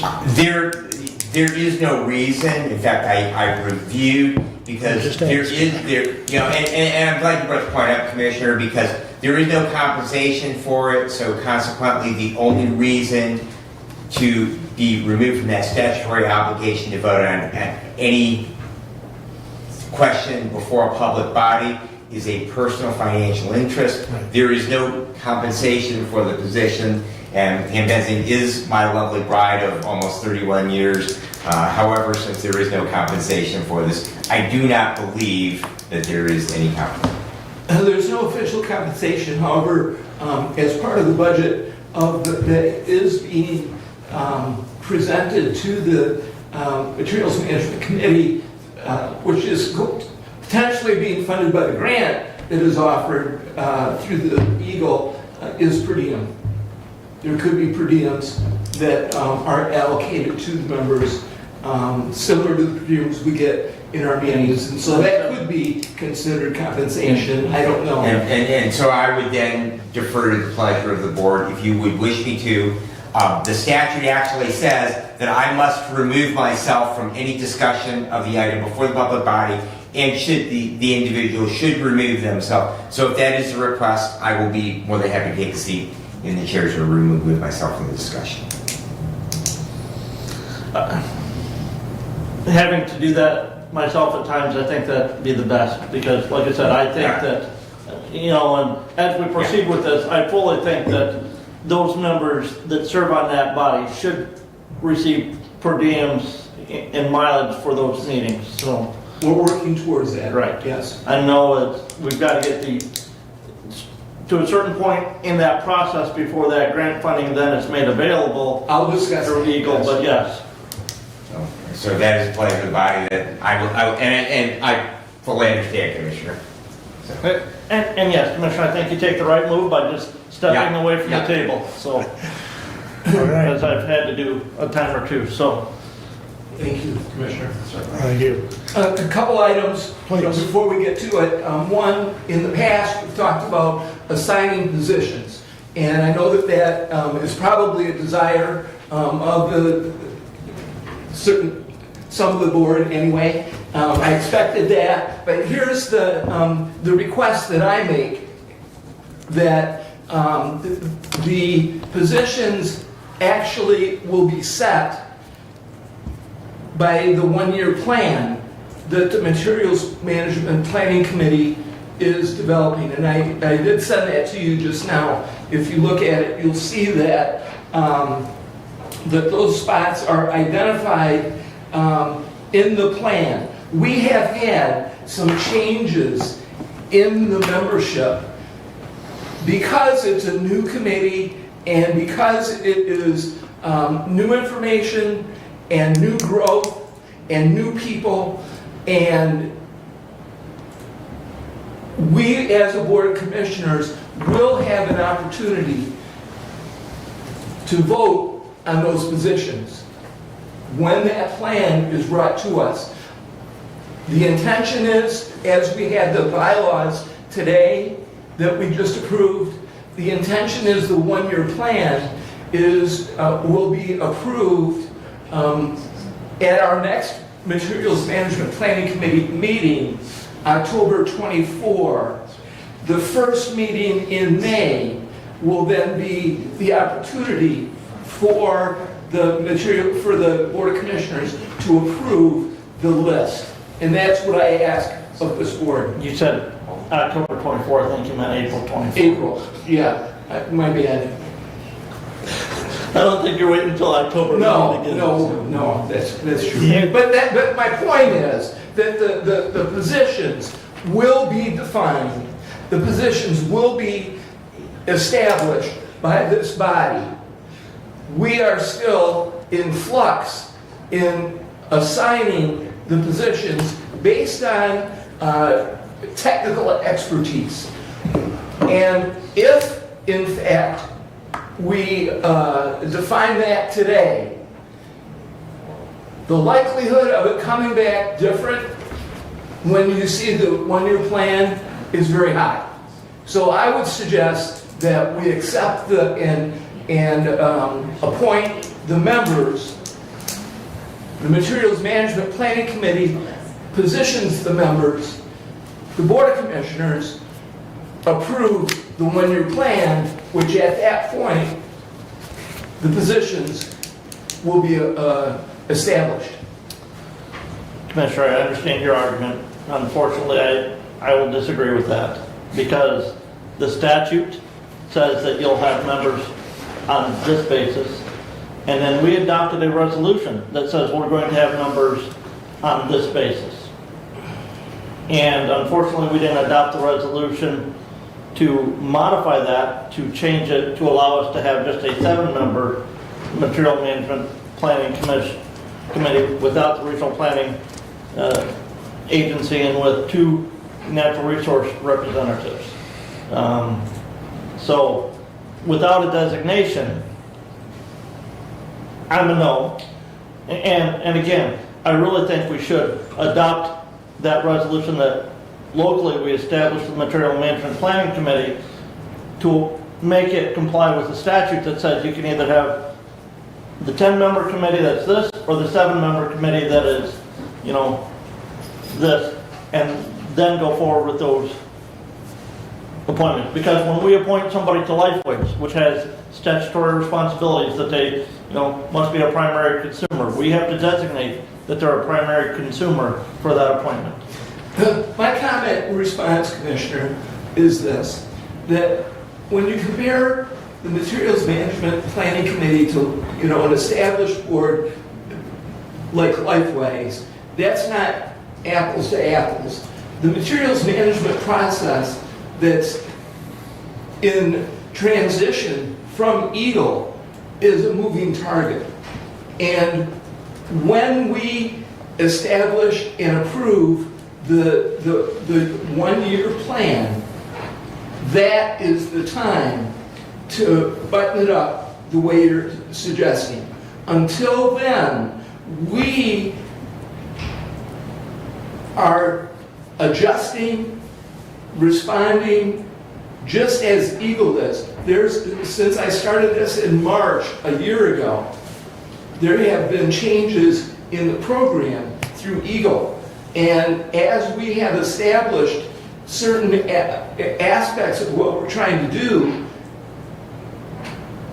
the program has changed. And that, until we get to the point at our first meeting in May, we don't know as a committee the final answers. The final answers could even be different after the fact. You know, the previous legislature set the materials management program. The current legislature could adjust it or change it, and a future legislature may eliminate it. There are changes coming that we don't even know about. So to give our county materials management planning process a month to help itself get established, that's what we're trying to do. And, you know, we've got plenty of obstacles in front of us. I don't need an obstacle here. You know, if you can go with this, and whether you vote yea or nay, if the board can provide some accommodation locally that we've been receiving from Eagle, the accommodation would be appreciated, and that would be my comment, Commissioner. If I may. Go ahead. I support Doug 100%. He has put a lot of time into this. I have been copied on probably 99% of the emails. I have gotten some from the state that I then in turn forward to Doug, because he, quite frankly, right today and for the last 14 months, is our resident expert on this. And I can attest from many of the emails that this target is moving so much, good luck if you're a skeet shooter if you're going to hit it, because it is a moving target. But I back him 100% in this, and I get your point as well, but I also... And I appreciate your point too. And I want to button it up as well. Nobody wants to button this up more than I do. He needs some latitude. But if you will provide that at our first meeting, there are several steps that are part of this process that do need to be addressed, and they will be addressed. Kevin has a comment. These two new applicants, do they qualify in several different categories? They each qualify in one particular category each. So, Councilman Adair fits one bill, and Mrs. Benson fits another bill. I'm resisting Okay. laying this out because, you know, in the next month, we haven't had the meeting yet. And we need to have the materials management discussed and make sure we have everybody slotted correctly so that when we do this one-year plan and bring it to the Board of Commissioners, that all of these questions will be answered. So, My concern though is, you say, well, we're gonna slot these once we get it figured out, get that one-year plan done. What if we have too many people for one slot and nobody don't. fits another slot? we don't.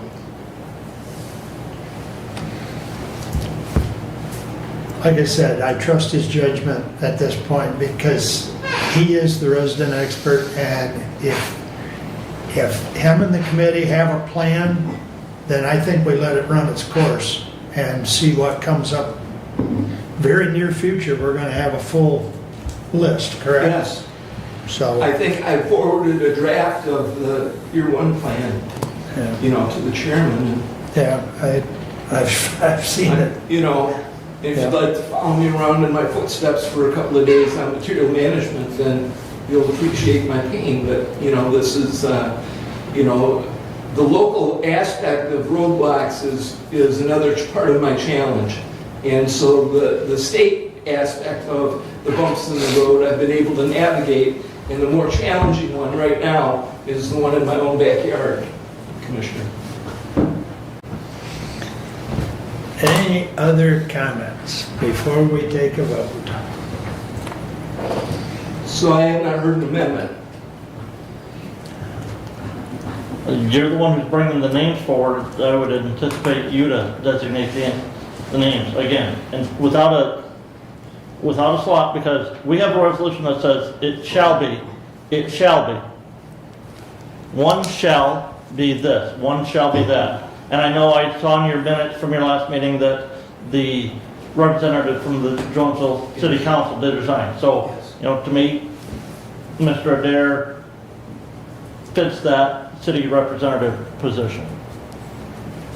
I'm a little concerned with Mrs. Benzing because we currently only have, as our resolution says, we currently only have one natural resource Understood. So let representative. me address that, if I may. So one of the goals has been to get a North Country Trail representative. I outreached them through their organization, and Mrs. Benson is a member of the North Country Trail and is the newsletter. Yep. But she is a 25-plus year member of Michigan Outdoor Writers Association. You know, for a number of years, 12 years, she had the local radio program or the local newspaper column. She's a regular contributor to published periodicals. And so one of the requirements of the environmental is to be a group that has bylaws. And the North Country Trail does fulfill that. And so that is the thought process and the rationale for that particular appointment. It's one that I've been working on, as has Jason Blake from the city of Hillsdale, to accomplish a representative from North Country Trail. And so this, you know, the penciled in answer to your question is for Pam Benzing as the environmental, for Councilman Adair as the user of waste material, which is what Eagle recommended for the Jonesville slot. So that's the penciled in version. Well, we already currently have an environmental representative name. Yes, and we need two. Well, we have to adapt, to me, that's where we need to change our resolution to allow us to go with the two natural resource And that will representatives. come. That will come. You know, it's. Okay, the alternative, Well, because your next meeting's the 24th, right? Wednesday the 24th, after our next, yes. Wednesday? It's Wednesday the 20, Yeah, we meet 23rd. again on the 22nd. yeah. And It is again, to me, Wednesday. Commissioner, I would much rather we change the resolution that created our local committee to allow for two natural resource representatives before we appoint two natural resource representatives. That's why I don't want to name them at the moment. Okay? And we don't know that this is going to be the final version. Once I get through that meeting, then I'll be able to answer, is that the final version? But right now, I can't sit here and answer that. You know, it is a committee. It's not one person doing it. And if you would allow the committee to function, the answer will be on your table. So So we'll have if we, more And- information at the first meeting in May. so we have 4 votes, Are we ready to vote? and a tie defeats the motion. And if we defeat the motion, then you're gonna have a new chair of that committee. Okay? And again, to me, Commissioner, I would, we have a resolution that says we're gonna do this. Now we're saying we don't care about the resolutions that we passed. I do care. And that's why I say, bring me a resolution to change that material management planning committee first before we designate two natural resource people on that body. And it doesn't mean that, So I have an email from Eagle 2 weeks ago that says, outreach. This is a reminder, wrong one. Program status. Checking to see if you could provide an update as to where Hillsdale County is in regards to completing their MMP work program. Looks like the due date for the work program was earlier this week. That was on March 27. So I wanted to see if you'd like to request an extension. We generally recommend an extension if you believe you'll need more than a few additional days. I did send an email, did not receive an extension, as far as I know. And so they are already beginning to do their push on what you're going to do. So, you know, it's at the pleasure of the board. We need the appointments. The committee will move forward. My motion stands, and it's been quite a challenge from day one. So, pleasure of the board, the vote will tell. Roll call vote. Commissioner Ingles, Yes. Commissioner Collins, yes. Commissioner Wiley, Yes. Commissioner Leininger. No. Thank you, gentlemen. And Commissioner, I will provide the information. It's coming. I appreciate the accommodation, and it's just another little chunk of the elephant, and I've been able to take a small bite. And again, to me, Commissioner, the easy thing to do is bring up a resolution to amend the resolution where we created the Material Management Planning Committee, but we were more strict in that creation than what the state statute was. Mhm. Point taken. Please continue. Yeah, Resume your seat, sir. Thank you. And Commissioner, thank you for your work on that. It's just, to me, And if I just might comment, is that we once again are seeing sausage made. Commissioner, I respect and understand, your comments, but I can tell you that the comments about this being a moving target by Commissioner Wiley and Ingles, it certainly is that bad legislation in the first place, and we are doing the absolute best to give the best outcome to the residents of our county with what is not a great situation. You know, and we haven't really seen the challenge that's going to be the challenge, how to pay for it. Generally, that's one of your number one questions. So the $60,000 annually and the 50 cents per capita that's proposed, you know, first of all, is the 60,000 enough to pay for the type of cost that will be necessary to administer the program and to accomplish for the residents? I don't know that 60 is going to do it, number one. Number two, that's only a 3-year deal.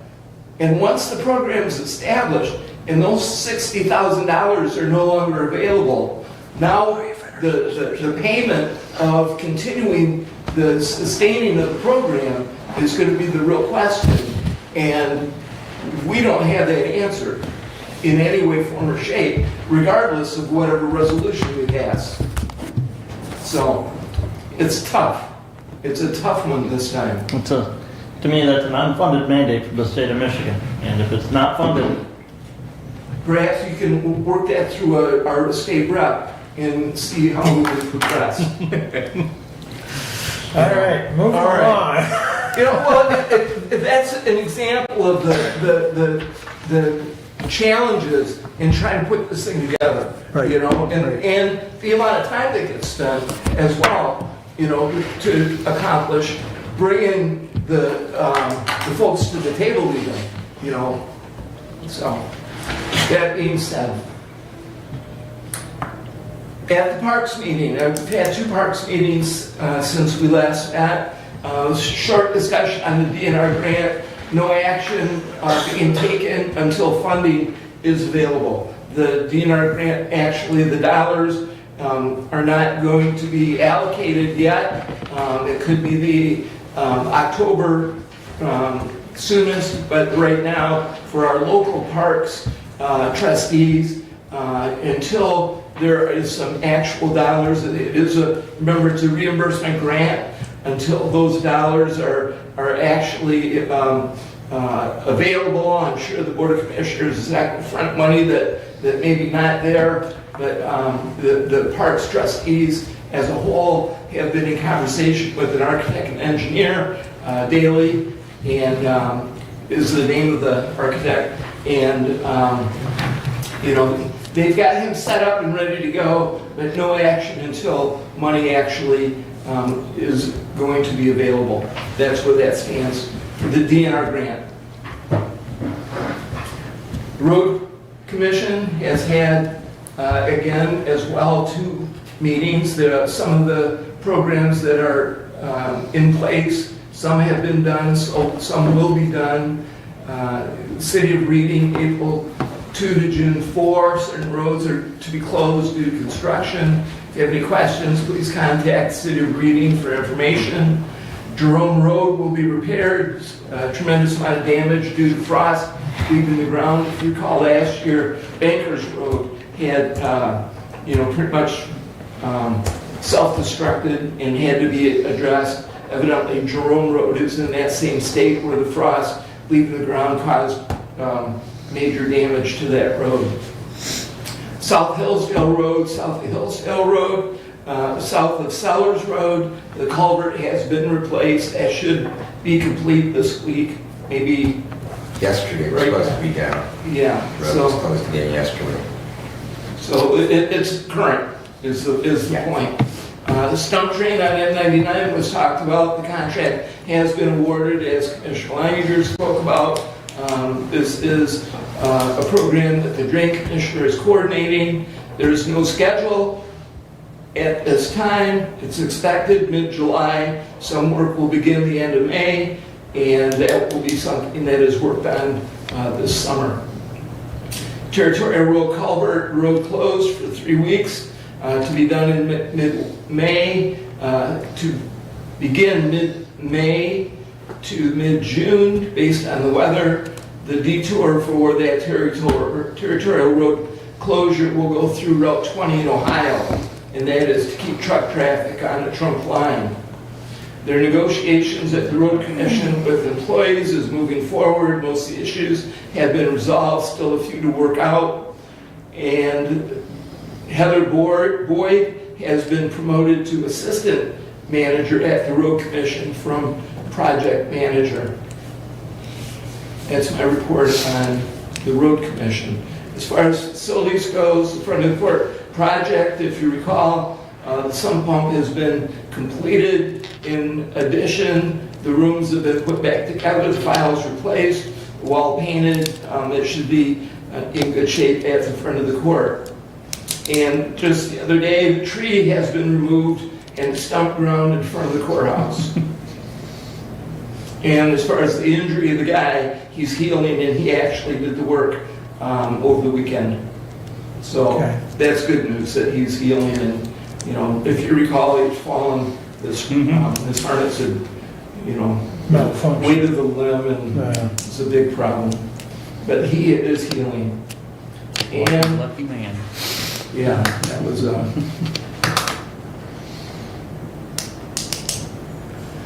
Talked about materials management. We have the next meeting is coming up on that Wednesday. It is open to the public, and anyone who would like to attend, I would encourage you to attend.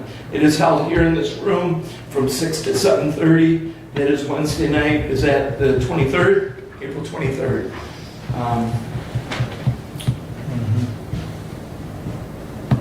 And that completes my report for now. Questions or comments? Before I read the action item that Doug had asked to be moved, Derek just emailed me in reference to the ADP that I'm listed as a supervisor, and that's why I got that email. The rest of you will get a registration email soon, and he wanted me to go ahead and register, so that's the explanation of why I got that one and no one else did at this time. So, at least among this group. So, anywho, for the resolution that Doug asked to be moved down, Resolution 25-059 to the Honorable Board of Commissioners.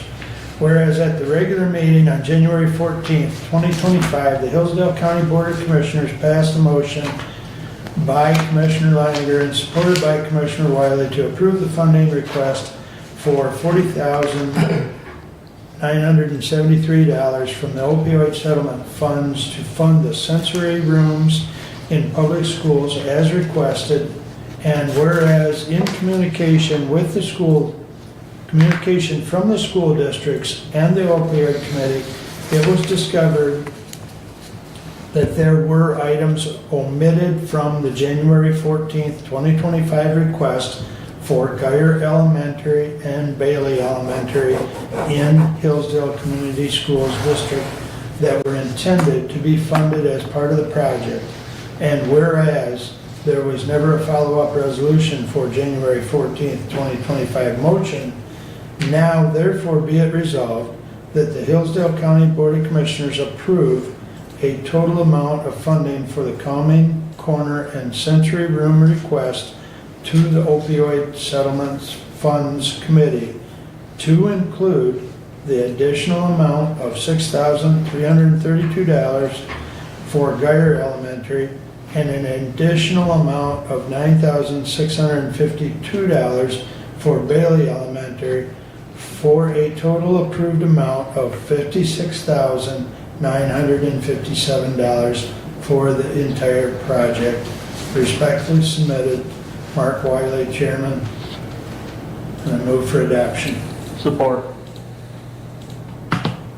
Questions and/or comments? My comment is, as I had before, that there are alternatives to calming rooms that I believe strongly in, and in particular, examples of alternatives that would be very beneficial for the children that are in need in the schools is to improve their exercise programs, which provides the relief for children of both physical and mental benefits, the exercise, whether it's in recess or gym class or keeping these kids that need to be active active. Those are tremendous benefits as well. The creative arts provide outlets for expression that the children's need and benefit the students. So I believe that following and being more proactive with exercise program and the creative arts,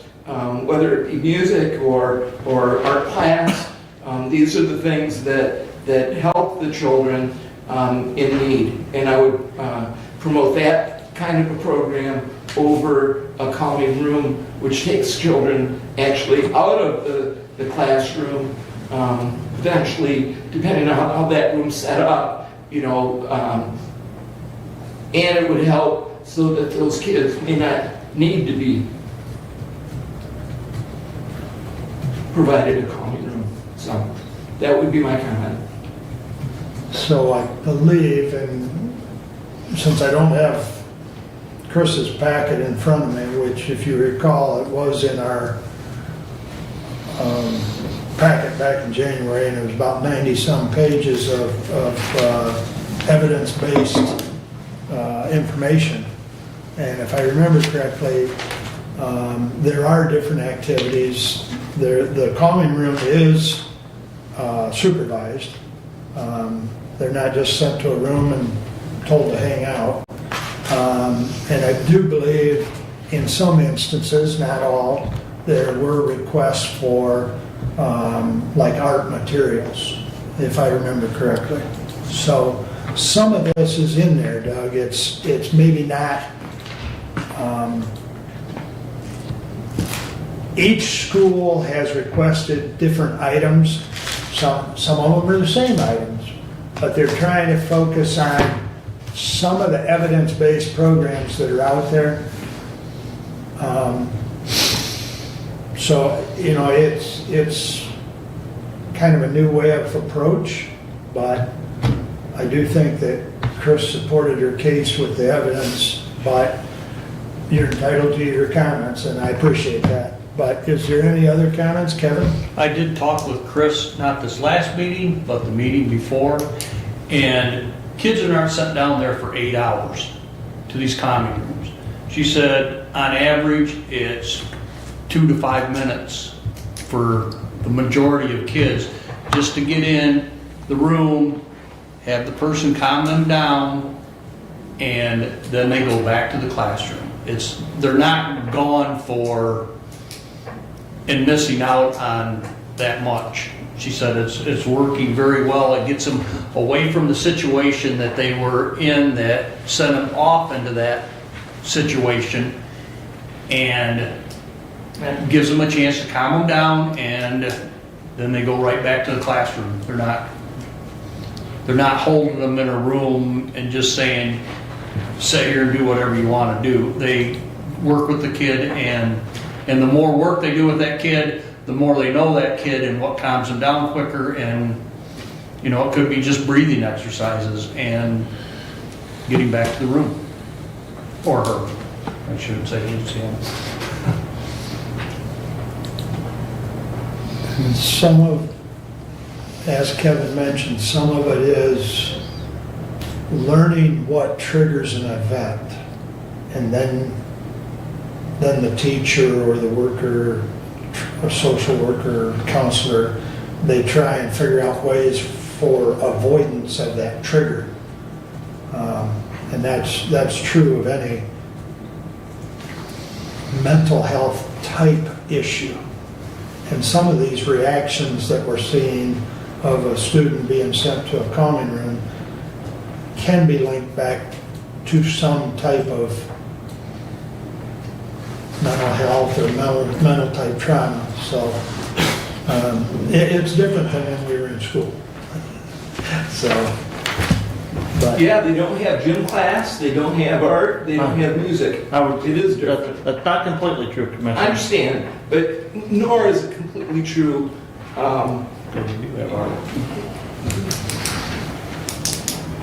There's a lot that's not completely true. So, I understand. times have changed. Yeah. graduated Michigan State University in education, sister graduated Michigan State University in education, 2 parents retired school teachers. I understand things are not the same, but there are certain elements that, that still do exist. So that's all. Okay. Any other comments on the resolution before we vote? Roll call, please. Commissioner Collins, Yes. Commissioner Wiley, Yes. Commissioner Benton, Yes. Commissioner Leininger, Yes. Commissioner Ingalls. No. Passes 4-1. Thank you.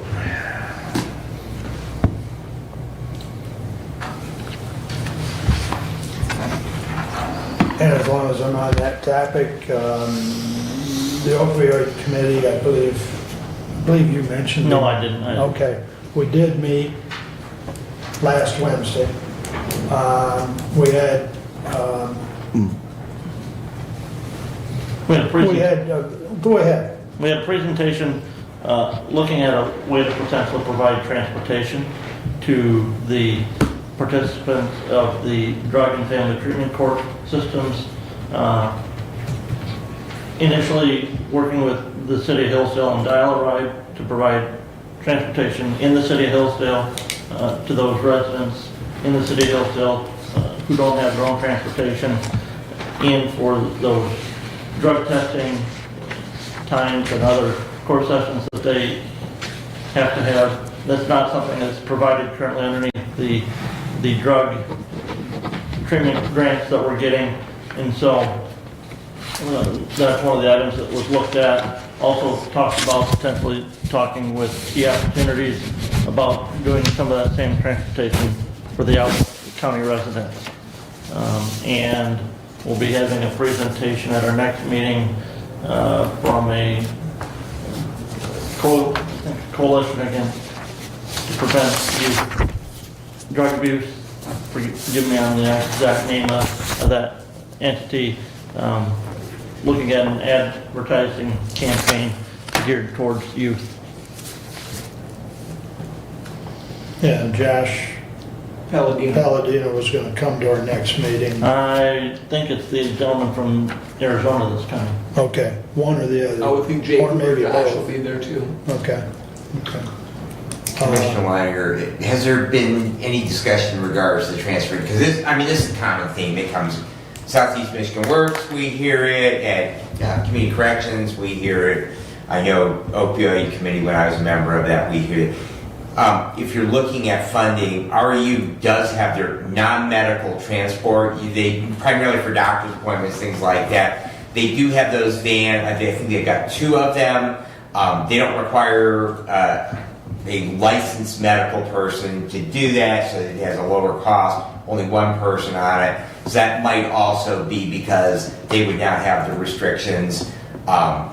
Obviously, that Dial-A-Ride would have within the city of Hillsdale. And Key, they kind of like to run to their bus routes on their schedules. That would really be on a more demand. So I don't know if there's been any discussion with them, but that might be a potential resource that already exists. To my knowledge, there hasn't. One of the other things we did look at is the drug court also does have a bunch of individuals placed at Andy's place up in Jackson.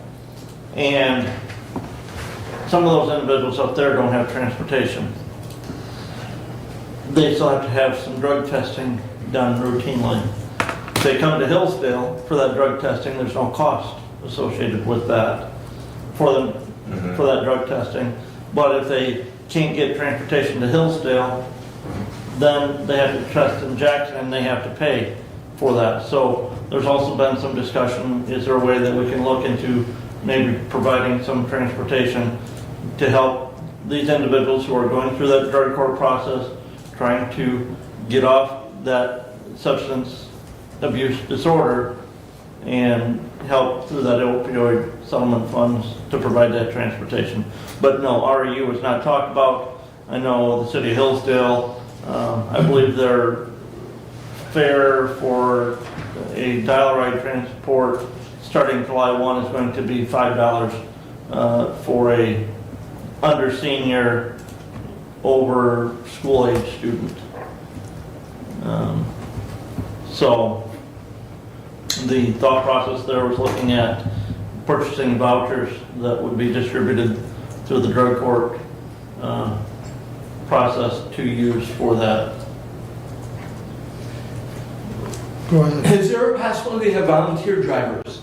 You know, is there, I don't know how the insurance aspect would work. I don't know how the technicalities of That's the big, background checks, I don't the know. big issue, Commissioner, I would tell you would be the liability exposure that any volunteer driver puts themselves into.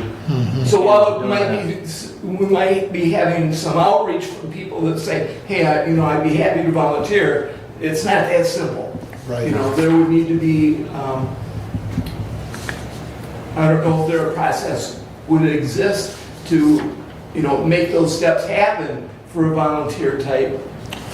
Well, and I think it was Melissa looked right at Brent during the meeting and says, well, he can help. And he says, no, I can't, but I can help advise, So we did discuss that, but it would require an individual reaching out to their own insurance agent and looking at their liability, And understanding that there's limitations since the change in the no-fault statute in 2019, where in the past, if you were volunteering, providing a ride to somebody, you're in a car accident, that individual was severely injured, their medical bills were covered underneath your automobile policy. How does it work with senior center type volunteer drivers, to and from appointments? I'm not privy to the senior center's insurance policy to know what they do. Again, I'd be very cautious in advising anybody who's providing transportation to anybody. Okay. No veterans have volunteer drivers too? Yes. What do we do with VA? To the best of my recollection, each one of those have reached out to their insurance provider, as far as what their policy should or should not look like, Okay. to the best of my recollection. Thank you. So, transportation, and, to Brad's point, transportation is probably the biggest problem in Hillsdale County, and probably not just in Hillsdale County, but rural communities struggle.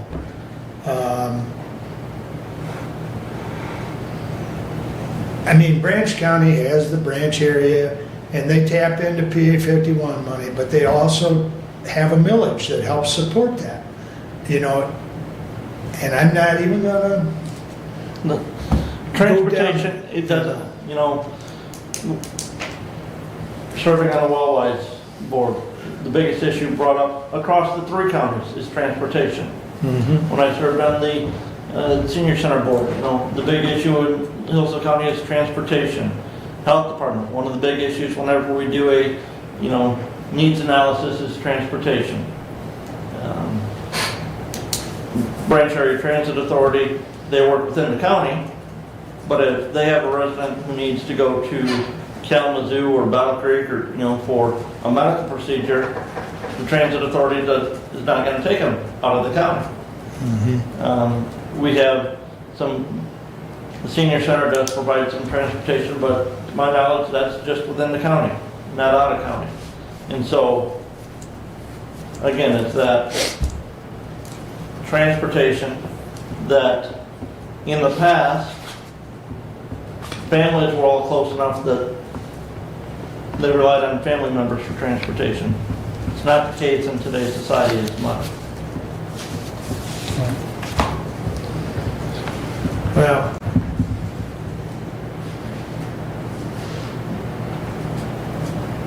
I think the more it's discussed someday, and maybe not in our time, but someday something will come to fruition.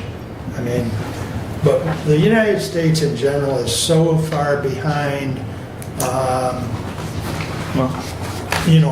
public transportation. When I've traveled to England and Ireland and Europe, public transportation. You just walk down to the corner and get a bus ticket and go, or the rail station. It's not perfect, but it's by far better than we have here. I just see Shannon shot me a message here. And she indicates if people have Medicaid, it would pay for out-of-county travel to appointments. So but that would only pertain to, Medicaid. But that's still something we could at least have. Still have to have a provider, though. That's Right. the bottom line, you gotta have the provider to provide the services. Right, exactly. All right. Regressing back to last week, Mac and Kevin and I were up there. Brent was up there for most of Tuesday. Stayed for cocktail hour. I had a conversation a little bit with Senator Bolino and So came the home. legislative hour, Bolino was there, but who else from our Well, region? so, I believe what you're referring to is, at the conference, they had some legislators come over on Wednesday morning for a roundtable. Well, Wednesday or okay. Tuesday evening, Yeah, there were some legislators that stopped over, some senators. I think there's also a couple of House members. There's There two House too, members out the other side. even though the House was not in session last week, there were some House members that had stopped over just to chat with county representatives, so. And Wednesday, I believe there was 2 senators and 2 House Yes. That had members As part of the conference, or at the the conference. roundtable. Yeah. so the conference had a different format. You stayed in the same room, whereas in years past, we broke out and went to other rooms for breakout sessions. All the sessions were held in the same room that we had lunch or dinner, or not dinner, but lunch for sure, breakfast. Well, you didn't get breakfast either. Just a little, but, and then they had different topics, basically about every 45 minutes. And then there was a 15-minute break, I think mid-morning, mid-afternoon, and you got a chance, as always, to go out and, I don't think there was as many vendors there as what I had seen in the past, but there were some. I know talking to Steve Curry before I left Tuesday afternoon, he said he had gotten a lot of positive feedback on the newer format and the way they were conducting it. So he did indicate attendance was up a little bit. I kind of joked with him because last year I told him I couldn't make it when it was the very tail end of April because I was going to be in the field. And I also told him, I says, attendance is up because I'm not the only farmer that comes to these things. So he said, well, we'll keep that in mind and have it in the early part of April. So, but I thought it was informative. I left my notes out in the car on it, but there were some good sessions. And I know Kevin was there for the duration. So, Lifeways meeting tomorrow night, 7 p.m. here in Hillsdale. Anyone that's interested can stop in. Open meeting. And Doug, I believe you and I have a meeting with Eric May 23rd. Is that correct? It'll actually be with Luke Robeson and his business manager. I'm not sure that Eric Long will be there, but Okay. Hillsdale Renaissance will be there, yes. Is that something that I could listen in via your phone? or something. Yeah. Because I know you'd asked me to attend. I was looking at my calendar and I am driving, I will be on the road. Because I drive my Yes. mother down to her sister's birthday Yes. on that day. Well, what we'll be discussing is the annex building and, progress and part of the moving and timing and, Mhm. we want to keep them in the loop and we want to be in the loop as well. Okay. So that's the topic. Yeah, Aunt Ruth Ann will be 98, so I dare not miss that one, so, Yes. but I'll be on the road. We'll set that up. Okay, We'll just make sure. yeah. Yeah, if we can WebEx or phone or whatever, I'll be able to phone in. Okay. All right, appreciate that. Because I do know one of the things also we were going to talk about is, how long we can stay. in- Timing. Exactly. Yes. All right. We've covered most other things I had jotted down, so that's all I have unless there's a question or comment. Did you send that picture to Mac? Of the courthouse? So we could get it on the thing, on their webpage? I knew there was something, and I was thinking about that the other day. You and I had discussed something. So scrolling through Mac, there were pictures for each county. There was a blank. Went from, where was it? I think it jumped from Genesee to Ingham or something. There was no Hillsdale, or from Genesee to Huron or whatever. Yeah.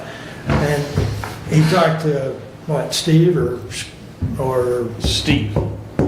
and we just need to send a picture in, so. If I may, they had inquired, and I didn't have any pictures that were good enough quality, so whatever you send, I had kind of passed it on to David to see if he had something, and he was indicating he might need to take a picture, but. Well, that's Kevin where and I left were it. thinking one of those pictures that, Sparks. And I looked those up, and I tried those initially, and they were not high enough resolution for them.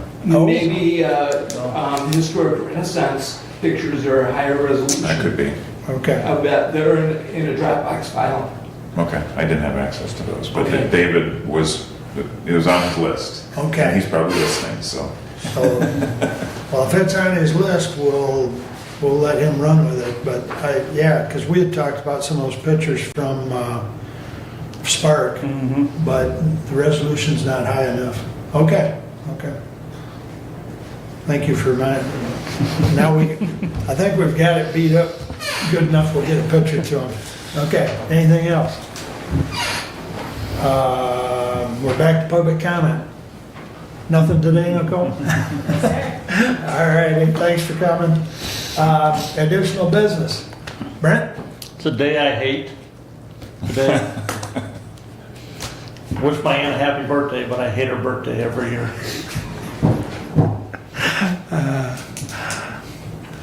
There's got to be a story there. What's today? Yes. She's already got mine back. Yep. Well, that's what affords us to. See, I get the pleasure twice, because my business is a corporation, so I get to do March and April. Well. I have two pleasures myself. Uh-huh. All right, additional business, Kevin?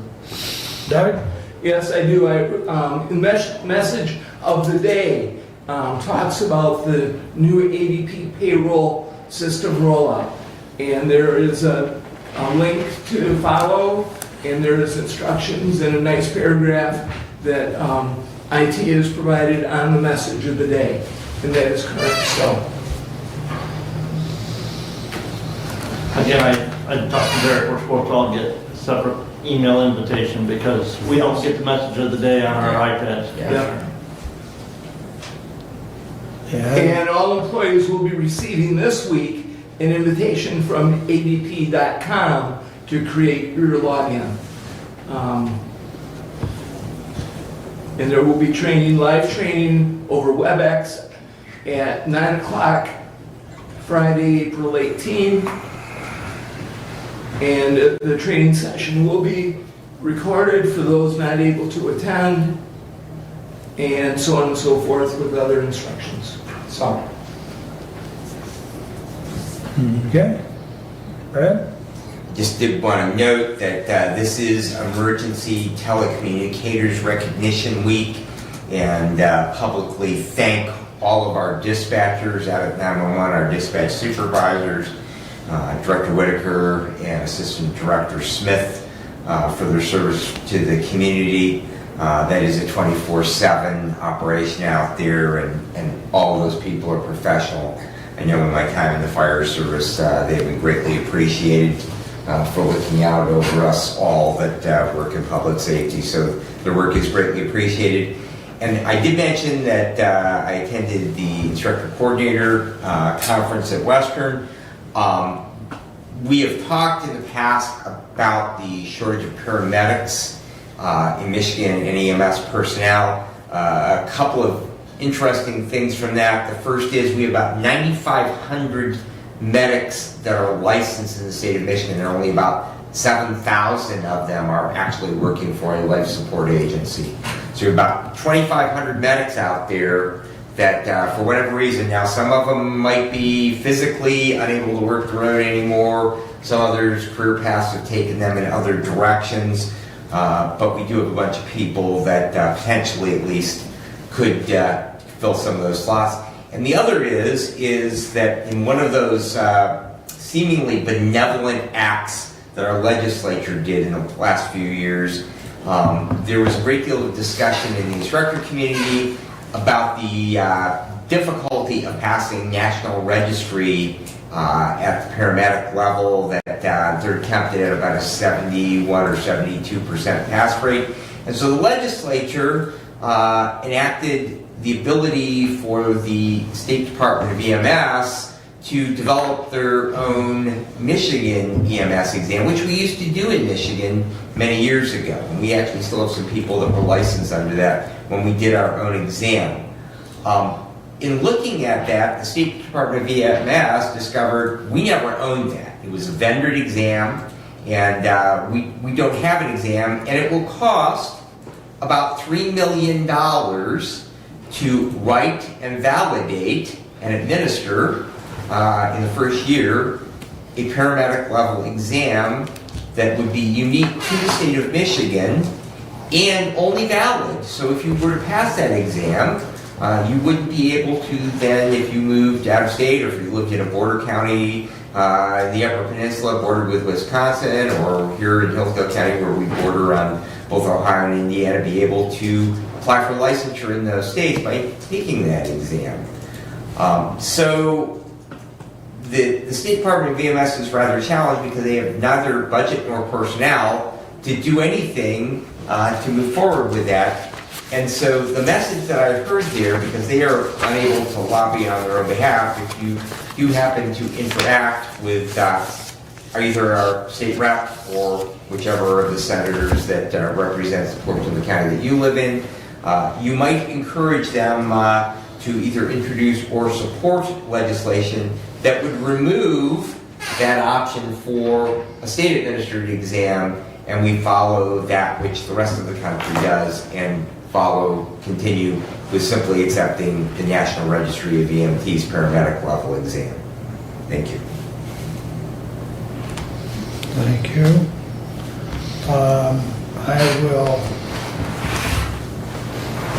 I will send it to everyone, if you recall, and I'll send it from the laptop so you get the attachment, because this thing's still not sending attachments as it should. When I send from the laptop, sometimes, most of the time it works. But I did receive back a email just this morning from Derek Maylott at MAC in reference to ESTA and, keeping track of days for department heads elected and so on. And it's quite a lengthy email, but I will make sure I send that out from home.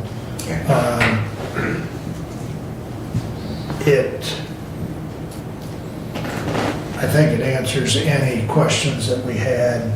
I think it confirms some of the discussion, just briefly looking at it. I mean, I haven't opened the attachment because I can't on here, but I'll send that out so you can all look at it, and then if need be, we can discuss it next week. But with that said, we're adjourned, there it is.